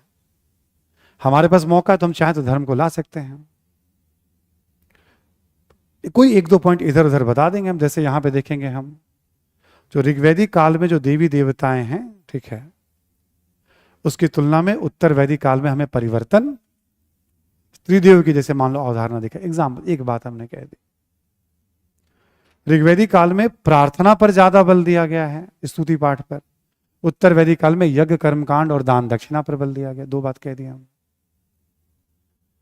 कोई सी भी 1-2 बात निकाल करके धार्मिक जीवन कैसा था उस समय हमने, तो ये 5-6-7 हमने अंतर रेखांकित।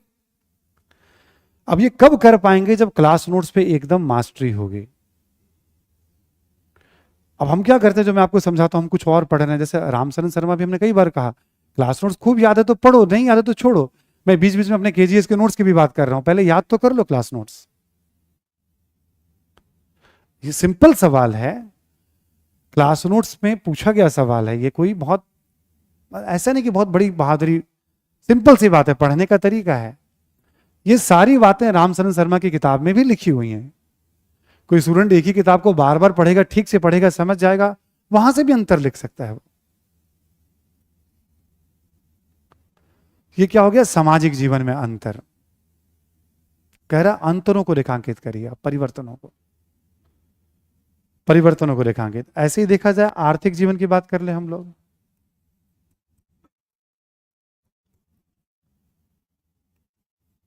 अब देखेंगे जैसे हम ऋग्वैदिक काल में क्या है, पशुपालक अर्थव्यवस्था। उत्तर वैदिक काल में क्या है, कृषि आधारित अर्थव्यवस्था। 1 लाइन लिख दिया हमने।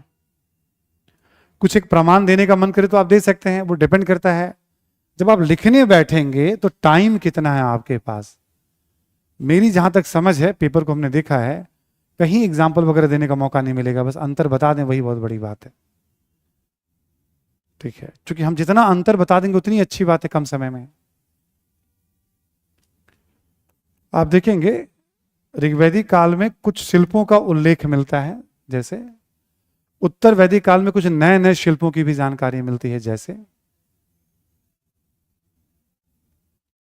या इसको ऐसे लिख देंगे, ऋग्वैदिक कालीन शिल्प उत्तर वैदिक काल में भी प्रचलित थे, साथ में कुछ नए शिल्प भी थे। मैं शब्द को बचा रहा हूं कह करके। जैसे चित्रित धूसर मृदभार की बात हमने कर ली, जैसे रंगसाजी कला की बात कर ली, लोहे पे काम। अंतर बताना है, परिवर्तन रेखांकित करना है। ऋग्वैदिक काल में व्यापार के प्रमाण तो हमें नहीं मिलते हैं, उत्तर वैदिक काल में सीमित व्यापार का अनुमान लगाया जाता है। ठीक, अब सिक्कों के बारे में है ही नहीं अंतर, तो क्या लिखना उसमें। ऋग्वैदिक काल में शहरों के साक्ष्य नहीं मिलते हैं, बट उत्तर वैदिक काल में शहरीकरण से पूर्व की अवस्था की कुछ जानकारी। कुल मिला के देखोगे आप, निर्वाह अर्थव्यवस्था से अधिशेष अर्थव्यवस्था की ओर संक्रमण हो रहा है। 4-5 अंतर यहां रेखांकित कर दिया, परिवर्तन 4-5 यहां। इतना नहीं लिख पाएंगे वहां 7 मिनट के अंदर। तो कॉपी के अंदर की बात है, और ये कोई ऐसा नहीं कि मैं अभी पढ़ा रहा हूं, इससे पहले हमने 8 साल एक संस्था में पढ़ाई है। ठीक है, 8 ईयर्स हमने लगातार एक संस्था में पढ़ाया। लगभग 10-12 साल मेरी अपनी कोचिंग रही। उसके बाद जब परिवर्तन शुरू हुए, ठीक है, खुद अपनी संस्था में पढ़ाता था मैं, है ना, परिवर्तन शुरू हुए, थोड़ा बहुत हमने यहाँ वहाँ 2-4 मित्रों की संस्था रही, सब मिलकर पढ़ाया। 1-2 साल के बाद ही हमने एक संस्था को फिर था कि मुझे एक जगह पढ़ाना है, फिर 8 साल वहाँ लगभग पढ़ाए। ठीक है, 1-2 साल नहीं पढ़ाया वहाँ, हमने 8 साल कंटिन्यूअस पढ़ाया है, और सारी क्लासेस हमारी रिकॉर्डिंग पे है वहाँ पे भी। मुझे कोई भी बात कहने की जरूरत नहीं पड़ती है, क्योंकि एक क्या होता है, जब आप कोई बात बता रहे हैं, सिखा रहे हैं, तो आपको पता है ना कि हमारा आत्मविश्वास क्या है। हमें कोई फर्जी वाला थोड़ी करना, हमें कोई यहाँ वहाँ ना, मुझे बहुत जाकर के रील्स मतलब अलग से उस तरह से बनाने हैं। ठीक है, मुझे ये सब कोई काम नहीं करना है, मुझे इतना काम करना है, आप पढ़ने आए हैं, आपका काम यदि आसान हुआ तो आप आने वाले समय में मुझे याद अच्छे तरीके से रखेंगे। काम आसान नहीं हुआ तो आपको लगेगा नहीं, बट ऐसा हुआ ही नहीं कि काम आसान नहीं होगा, आज तक नहीं हुआ है। हाँ, तौर तरीका सबको अलग अलग थोड़ा बहुत लगता है शुरू की 2-4 क्लासेस में। ठीक है, क्योंकि पूरी बात कोई अमल भी तो नहीं करता है ना, अमल करेगा तब तो परिवर्तन देखेगा वो। और ये थोड़ी कि मैं अभी पढ़ा रहा हूं, ये तो पढ़ाता आ रहा हूं मैं इस तरह से, मतलब जी। इसमें हमने शुरू में क्यों कहा था, मैं साथ ही साथ आपको संस्कृति पढ़ाऊंगा। लोगों के लिए संस्कृति का मतलब क्या होता है, कला और धर्म और साहित्य। मेरे लिए समाज और अर्थव्यवस्था भी संस्कृति का पार्ट है। अब बताओ, समाज अर्थव्यवस्था क्यों पूछ दिया वैदिक काल में इस बार।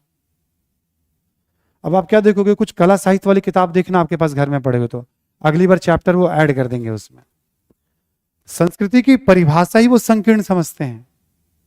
हमने कहा संस्कृति के बाहर तो कुछ है ही नहीं, संस्कृति जीवन जीने का तरीका है। हमने आपको संस्कृति की परिभाषा में लिखा दिया, आपको समाज अर्थव्यवस्था पे भी सवाल होंगे, राजनीति पे सवाल की 9 के बराबर संभावना नहीं होते हैं। हमने स्ट्रक्चर में ही आपको लिखा दिया क्या करना है संस्कृति के अंतर्गत आपको। ये सवाल अभी पूछा गया 2024 में। ऐसा एक सवाल मैं आपको दिखाता हूं 2023 का।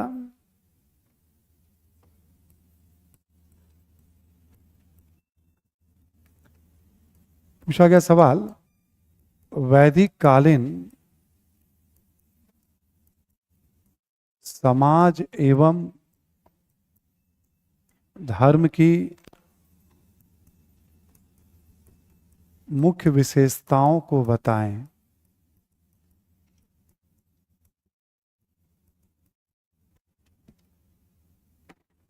वैदिक कालीन समाज एवं धर्म की, ये भी आईएएस में पूछा गया है, और वो भी 250 शब्द में पूछा गया, 15 नंबर का सवाल था ये। वैदिक कालीन समाज एवं धर्म की मुख्य विशेषताओं को बताएं।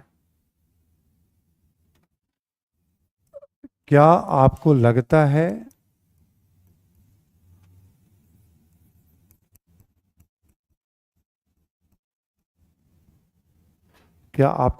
है इनमें से कुछ आज भी प्रचलित हैं?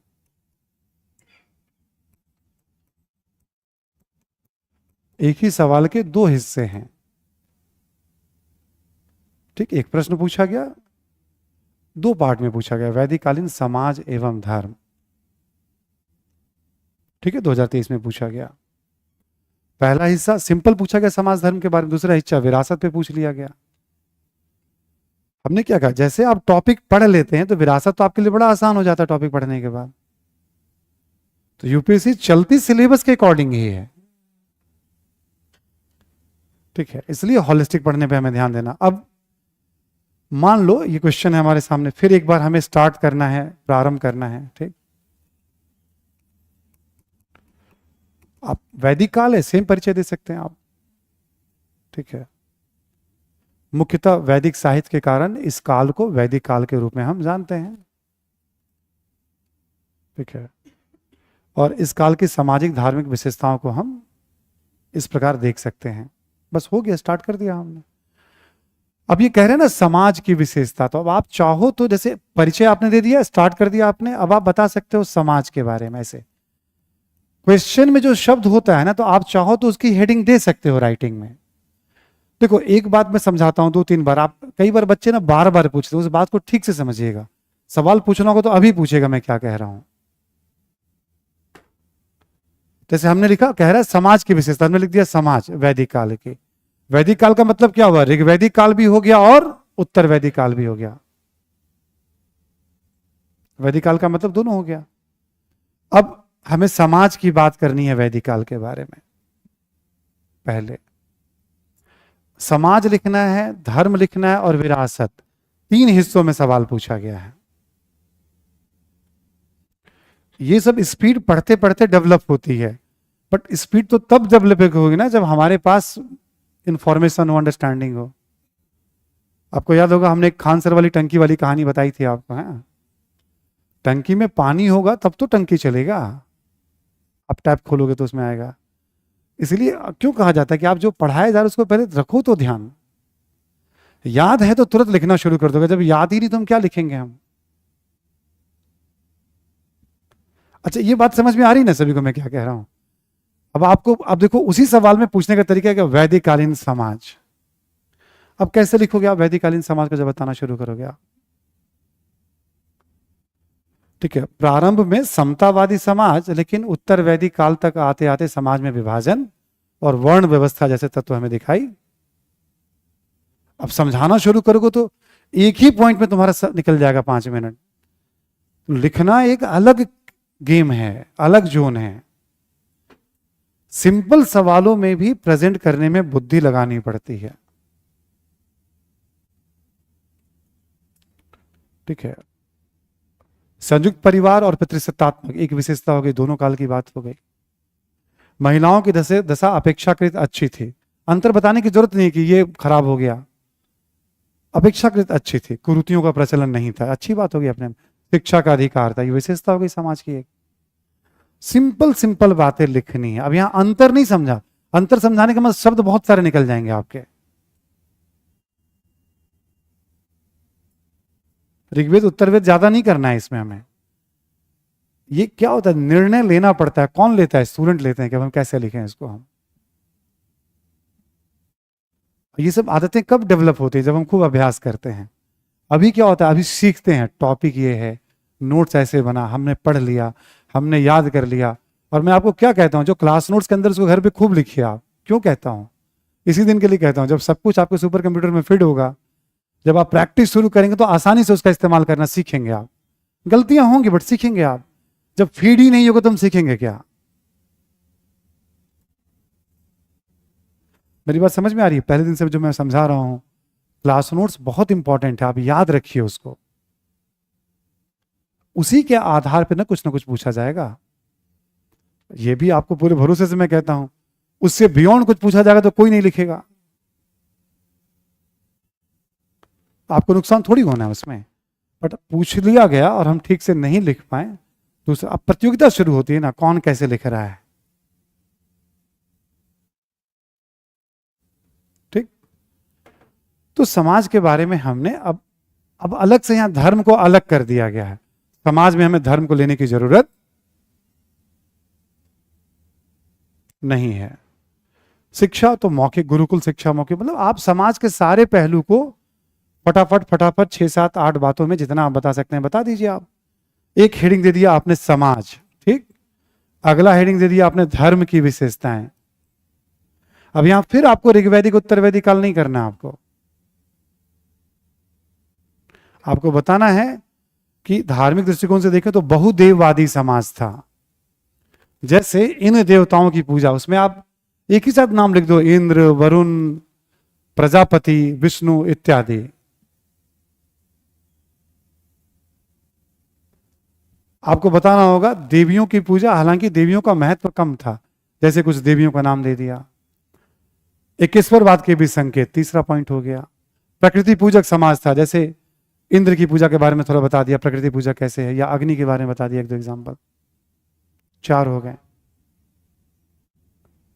ठीक, प्रार्थना, यज्ञ और कर्मकांड आराधना का मुख्य, एक ही साथ दोनों को कनेक्ट कर दिया हमने, ये नहीं कि इसमें ये था इसमें ये था।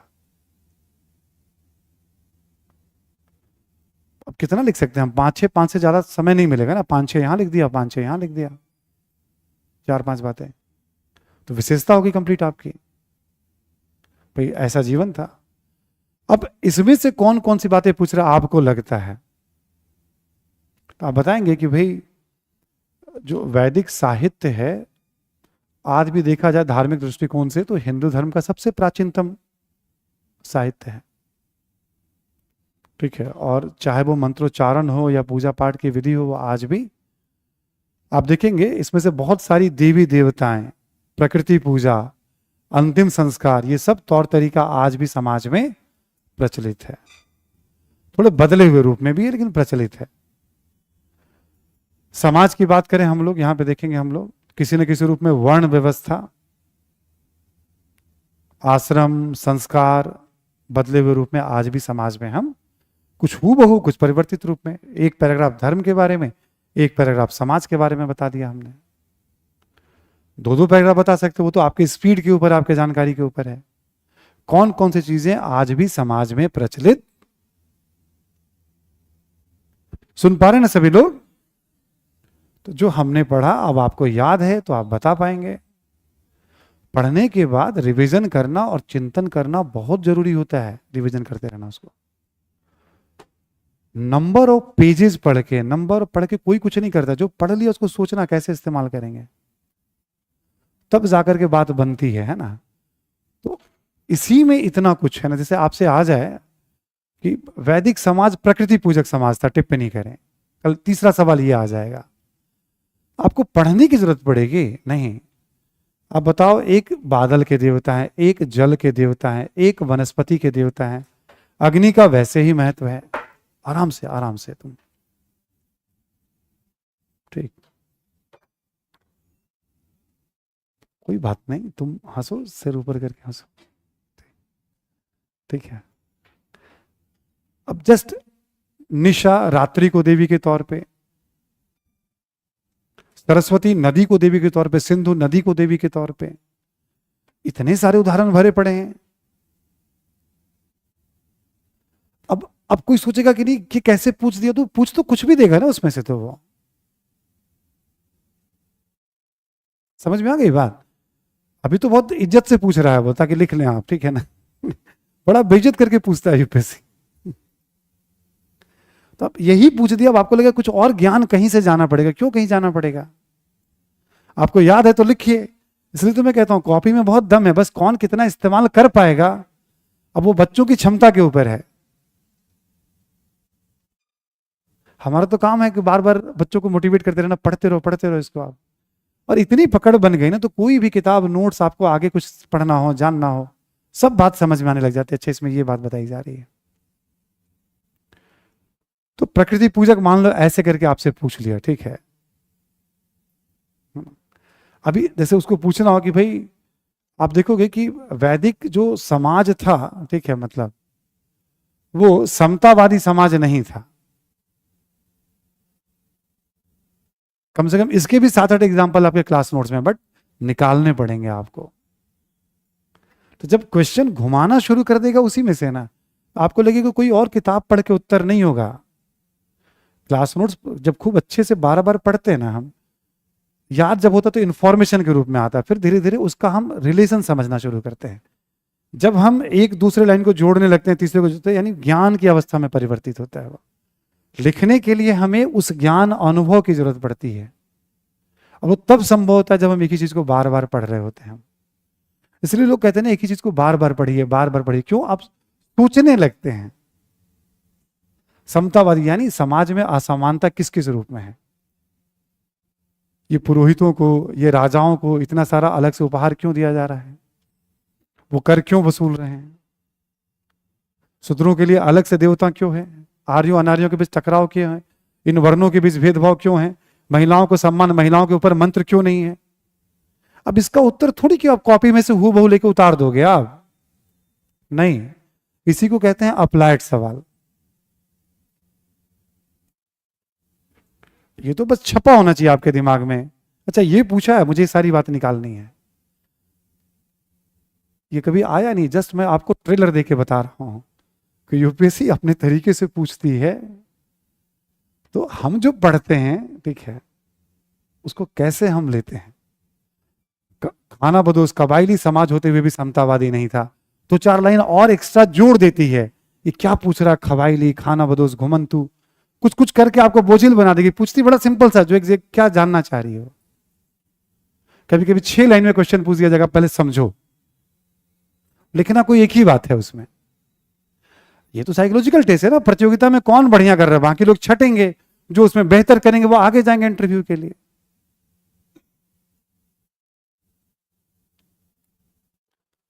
तो एप्लीकेशन वाले सवालों के लिए बहुत जरूरी होता है कि हम बहुत ऑर्गेनाइज तरीके से प्लान करें। और अभी ऑप्शनल का भी पेपर हुआ है, केवल जीएस जीएस के दम पे ऑप्शनल के बहुत सारे सवालों को हम सॉल्व कर सकते हैं।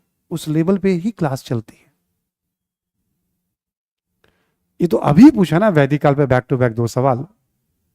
17 से तो हमारे यूट्यूब पे वीडियो पड़े हुए 2017 से, जो मैं इसे पढ़ा रहा हूं।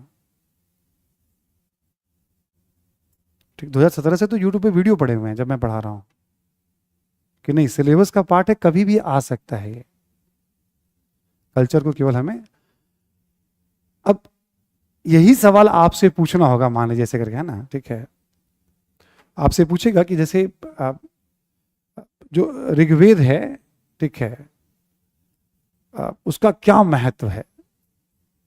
आपसे सिंपली पूछ दिया कि ऋग्वेद ग्रंथ का हमारे जीवन में क्या महत्व है। लगेगा क्या पूछ बैठा, ऋग्वेद का एक छोटा सा परिचय दे दिया। ऋग्वेद जो है भाई, ठीक है, प्राचीनतम साहित्य, वो हमारे जीवन में क्या महत्व है। ठीक, एकदम से 5 शब्दों का सवाल है ये, और ये घुमा के रख देगा आपको। वैदिक साहित्य का हमारे जीवन में क्या महत्व है। लगेगा क्या पूछ दिया ये। आपको लगेगा हम कुछ और पढ़ लें, पढ़ लो। जब मैं टॉपिक एंड करता हूं तो बस जो भी जिस दिशा में जो शब्द निकल जाते हैं क्वेश्चन बन जाएंगे, वो जैसे जो निकल गए मुंह से, उसी टॉपिक पे बेस कोई सवाल पूछे जाएंगे ना। वैदिक साहित्य का क्या महत्व है, महत्व क्या होता है, आप देखेंगे आप, यानी उसका, वैदिक साहित्य का हमारे जीवन में क्या महत्व है। ठीक है, अब हमने जो भी पढ़ा, समाज, धर्म, अर्थव्यवस्था, वो सब तो वैदिक साहित्य के आधार पर पढ़ा हमने। तो आपको लगेगा अब क्या लिखना, वही लिखना है जो आपने पढ़ा है। पूरा वैदिक साहित्य पूछ दिया तो पूरा वैदिक काल पे हमने 8 घंटे क्लास ली। ठीक, अब 8 घंटे को हमें 7 मिनट के अंदर लिखना है।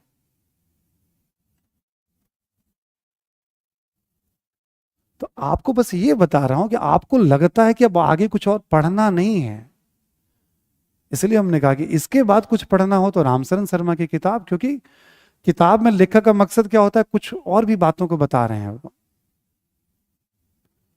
कोई भी इंफॉर्मेशन के लिए एक्स्ट्रा कभी भी मन में सवाल है तो अपना सपोर्ट मैटर जो आपको दिया गया है,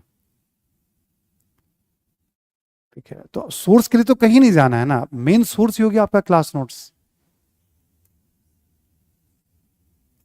ठीक है।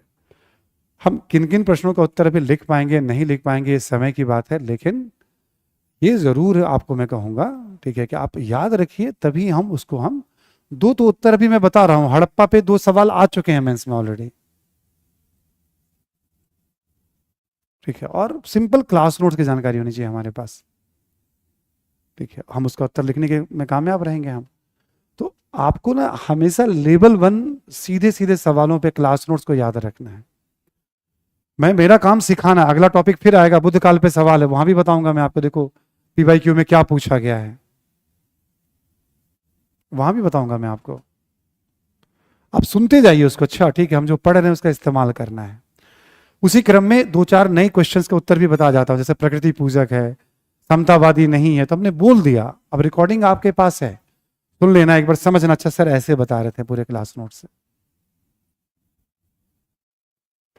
अब आप लोग क्या करिएगा एक बार कि पाषाण काल से लेकर के यहां तक अभी जो टेस्ट होने वाला था उसको हमने 1 वीक के लिए और एक्सटेंड किया है। इसलिए हमने एक्सटेंड किया उसको, अभी आज ही करवाया हमने एक्सटेंड उसको। थोड़ा कम से कम मैं चाह रहा था एक टॉपिक और पढ़ा लूं बुद्ध काल, तब कुछ ठीक ठाक आपके पास थोड़ा वजन आएगा। ठीक है, तो उस पे ऑलमोस्ट हमारा 60% एंसेंट हो जाएगा। तो एक ऑब्जेक्टिव टेस्ट और उसी पे एक सब्जेक्टिव टेस्ट। एक ही पर जब उसी पे ऑब्जेक्टिव होगा तो छोटी छोटी बातों को पढ़ लेंगे, उसी पे सब्जेक्टिव होगा तो आप बार बार जब दोहराएंगे तो लगभग 60% एंसेंट आपको अगले 2 वीक में एकदम टंग पे आ जाएगा, जुबान पे आ जाएगा आपके। ये टारगेट लेके चल रहे थे, है ना। एक टेस्ट और लेंगे हम तो 10 के 10 टॉपिक आपके पढ़ के कमांड करना बहुत जरूरी होता है। हाँ यस, मेरी पकड़ में है। वरना टीचर तो पढ़ाते चले जाते हैं, पढ़ाते चले, मैं भी पढ़ा ही रहा हूं रोज कुछ ना कुछ। ठीक है, तो अब आप लोग क्या करिएगा, कल जरा एक बार खूब अच्छे से रिवीजन करिएगा पाषाण काल से लेके यहां तक। ठीक, आप सब लोग एक एक्स्ट्रा पेज या कॉपी अपने पास रखिएगा। जो बाद में ज्वाइन किए हैं उनके लिए नहीं है अभी, मतलब जितना पढ़ रहे हैं उतना पढ़े वो, बाकी सब लोग रखिएगा। मैं कोई भी टॉपिक आपको कहूं बीच में, जैसे अचानक से मैं कहूं आपको, सपोज दैट, ठीक है, हड़प्पा के नगर नियोजन की कोई 4 बातें, तो आपको ना दिखाना नहीं है, बस आपको 2 मिनट का मैं समय दूंगा, आराम से अपनी कॉपी में देखिएगा हड़प्पाई नगर नियोजन पे क्या क्या बातें आपको याद हैं। ये आपको जगाने के लिए कि कॉपी की कितनी बातें आपको ध्यान है, वो भी फैक्चुअली नहीं, कॉन्सेप्चुअली भी ले रहा हूं। समझ में आ गई मेरी बात, मैं क्या कह रहा हूं। मैं कह दूंगा नवपाषाण युगीन जीवन यापन से संबंधित कोई 2 पॉइंट, आप अपने पेज में लिख के देखिए आपको याद है या नहीं, कोई 2 पॉइंट। ऐसा कोई 4-5 मैं ले लूंगा just for the sake of कितनी बातें आपको याद हैं तो वक्त पे ध्यान आ रहा है कि नहीं आ रहा आपको। थोड़ा एक बार थोड़ा सा और जगा दूं मैं आपको, हम जो पढ़ रहे हैं उसमें कितना हमें याद है। ठीक, ऐसा कल 4-5 कुछ मैं बोलूंगा। ऑनलाइन जितने भी बच्चे हैं वो सब भी अपना ट्राई मारेंगे घर में बैठ करके, जहां सामने कर सकते हो, तो बस कॉपी की मदद नहीं लेंगे वो। ठीक है, और कल एक टेस्ट हो जाएगा हमारा इसी बहाने, है ना, कि आप जमा नहीं कराना आपको, मेरे पास नहीं, आपको समझना है कि आपको कितनी बातें याद हैं। पहले आपको अपनी नजर में तौलना है हम कहां हैं। यस यस, लग तो रहा है कुछ कुछ बातें बैठ रही हैं दिमाग में, है ना। बिल्कुल करेंगे, यस आप। हाँ अच्छा, ऑनलाइन बच्चे बहुत सारे लिखते रहते हैं सर नोट्स अपलोड करवा दो। भाई देखो, मेरे हाथ में, मेरा केवल पढ़ाने की जिम्मेदारी है मेरे पास। ठीक, आप जो लिखते हैं ना वो टीम के लोग सब पढ़ रहे होते हैं, उसके प्रबंधन के लोग, ठीक है, वो आपको बता देंगे सब क्या होगा नहीं होगा, है ना। मेरे पास आज नहीं, कैसे ले सकते हैं, दूसरी क्लास भी तो है 4:30 बजे से, को इतना मारेंगे ना हम सब बाहर। ठीक, ये सब सूली पे चढ़ाने के लिए ना, बस सर आप लटक जाइए, आप है ना, पीछे से बचा लेंगे आपको, कोई नहीं आएगा। ठीक है, देखो एक क्लास में 4 घंटे पढ़ाना हमारे लिए ज्यादा आसान होता है, बट 3-4 अलग अलग बैच हो, प्रायः बैच स्टार्ट ही होता है हमसे, प्रायः स्टार्ट में ना सिखाने की जिम्मेदारी बहुत हो जाती है, केवल पढ़ाना नहीं होता है मुझे। ठीक है, पढ़ाना तो ठीक है मैं कर लूंगा, मतलब मैं बोल दूंगा सब लिख लो, सिखाने की जिम्मेदारी क्या नहीं करिए उसमें ज्यादा बल होता है। क्यों कि 1-2 ऐसे मतलब संस्थाएं चल रही हैं जो उल्टा पुल्टा पढ़ाने में उन्होंने रिकॉर्ड बना रखा है, मतलब तो जिम्मेदारी बढ़ जाती है बच्चों को कि बचाया जाए उनको, मतलब टारगेट पे रखा जाए उनको, मतलब ठीक है, सिखाना एक जिम्मेदारी का काम हो जाता है। पढ़ाना का मतलब एक टॉपिक है और हमने जानकारी आपको दे दी। नेक्स्ट वाली क्लास शायद नहीं होगी, इसलिए सूचना आएगी सर आप ले सकते हैं, बट मेरी तो अगली क्लास है 4:30 से ना, ठीक है। चलिए, थैंक यू एवरीवन। अभी 5 मिनट में कुछ पूछना होगा तो मुझसे पूछ लीजिएगा, कोई आंसर मुझे मत दिखाइएगा, अभी कुछ पूछना होगा और भी मुझसे पूछ लीजिए आप।